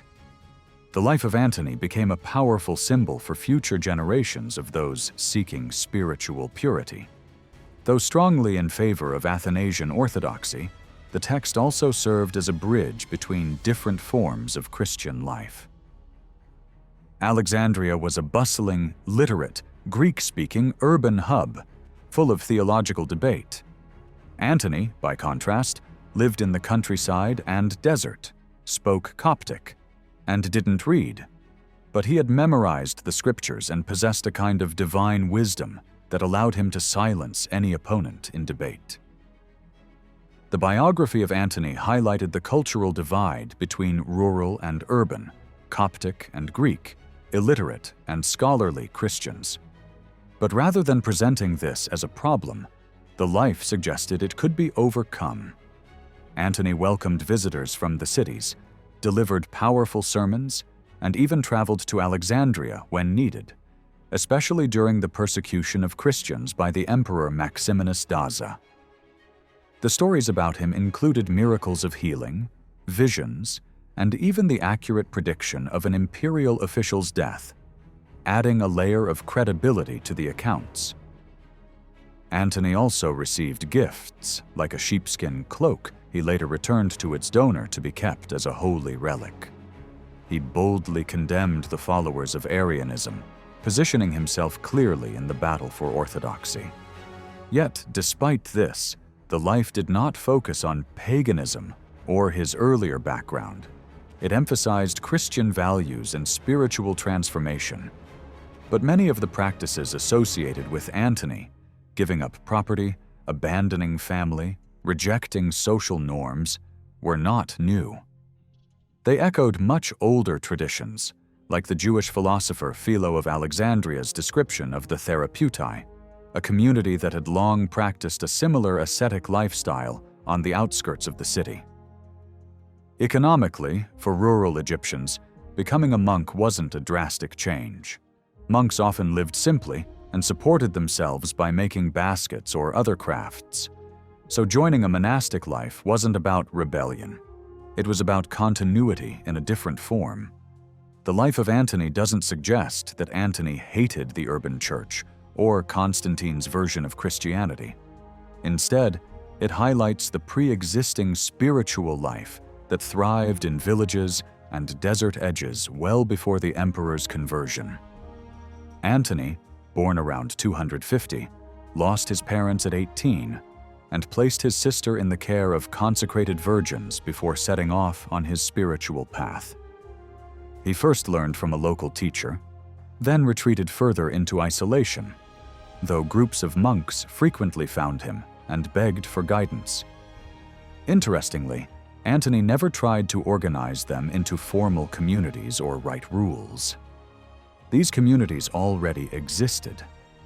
His story is echoed in the early life of Pachomius, another major figure in early monasticism, who began his training around 316 under the guidance of an established monk named Palamon. This shows that the roots of Christian monasticism were deep and widespread, long before it became a formal institution. Monastic life in Egypt offered a new path for people in rural communities, one that combined familiar surroundings with a sense of status, purpose, and spiritual meaning. This lifestyle especially appealed to those struggling with economic decline.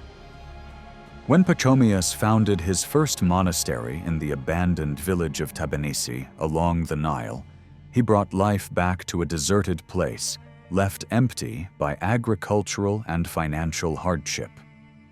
As his movement grew, more monasteries followed.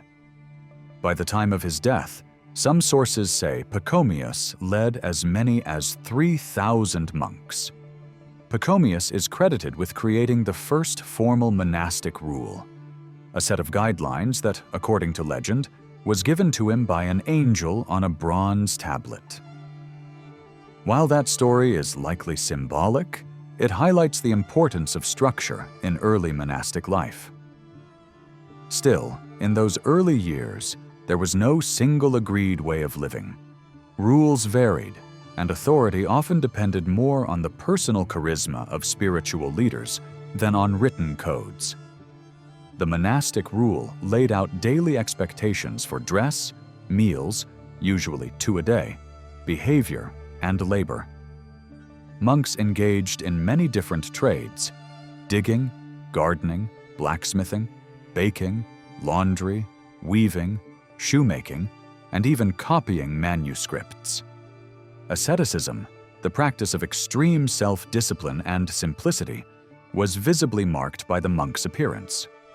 Physical signs of hardship, like worn clothing or thin bodies, were seen as outward signs of inner holiness. But fakery was frowned upon. A man who looked like a holy ascetic but lacked true spiritual depth would eventually be exposed. While male ascetics have received most of the attention, women also played an important role in the early development of Christian devotion. Even Antony the Great had placed his sister in a community of consecrated virgins around 270. When he saw her years later, she was still leading that group. There were also independent women like Juliana of Caesarea, who helped protect Christian leaders like Origen during times of persecution. Some lived religious lives while staying with their families, even though this meant giving up the chance to have children and heirs, something their families seemed to accept. The Church tried to regulate female religious life. For example, if a woman publicly pledged to remain a virgin but later married, bishops at the Council of Ancyra considered it equivalent to marrying twice. But there were even more controversial situations, like when holy virgins lived with unrelated men, claiming to be brother and sister in Christ. This drew sharp criticism from church leaders. Despite the dangers and isolation, women also ventured into the deserts. After Pachomius established his monastery, his sister Maria came to join the movement. She was eventually allowed to lead a women's community nearby, following the same rule as the men and overseen by senior monks. The women focused on textile production, a traditional form of women's labor, and exchanged their goods for food and support from the male monks. Even though precautions were taken to prevent unsupervised contact between men and women, tensions still arose. Later accounts describe women's spiritual leaders, or amas, who resisted male supervision. One tragic story tells of a feud in a convent where one nun falsely accused another of sexual sin. The accused took her own life, and the accuser, overcome with guilt, did the same. Both were denied full Christian burial rites. Women's involvement in religious life couldn't be ignored. For many poor or unmarried women, convents offered safety, community, and a meaningful life. Early Christian communities had long valued the care of widows and orphans, but not everyone was comfortable with women stepping into religious roles. Some men viewed their influence as dangerous, reminders of Eve's supposed temptation of Adam and the fall of humanity. Hagiographies, or saintly biographies, written by men often described desert monks like Antony being tormented by the devil in the form of seductive female apparitions. These stories warned that the presence of real women in nearby convents only made the struggle harder. What also made monasticism controversial was that these ascetic communities operated independently of the local bishops. That independence raised concerns. In 340 or 341, a council of bishops gathered in Gangra, Paphlagonia, to condemn a wandering priest named Eustathius of Sebaste. He had encouraged women to leave their husbands, dress like men, and shave their heads, all behaviors associated with asceticism. The bishops rejected all of it. Women, they declared, must stay with their husbands, dress femininely, and keep their God-given hair as a sign of their natural subordination. These views weren't necessarily shared across the empire. Local councils like those of Gangra, Elvira, and Ancyra often responded to specific regional developments. But they reflect growing tensions.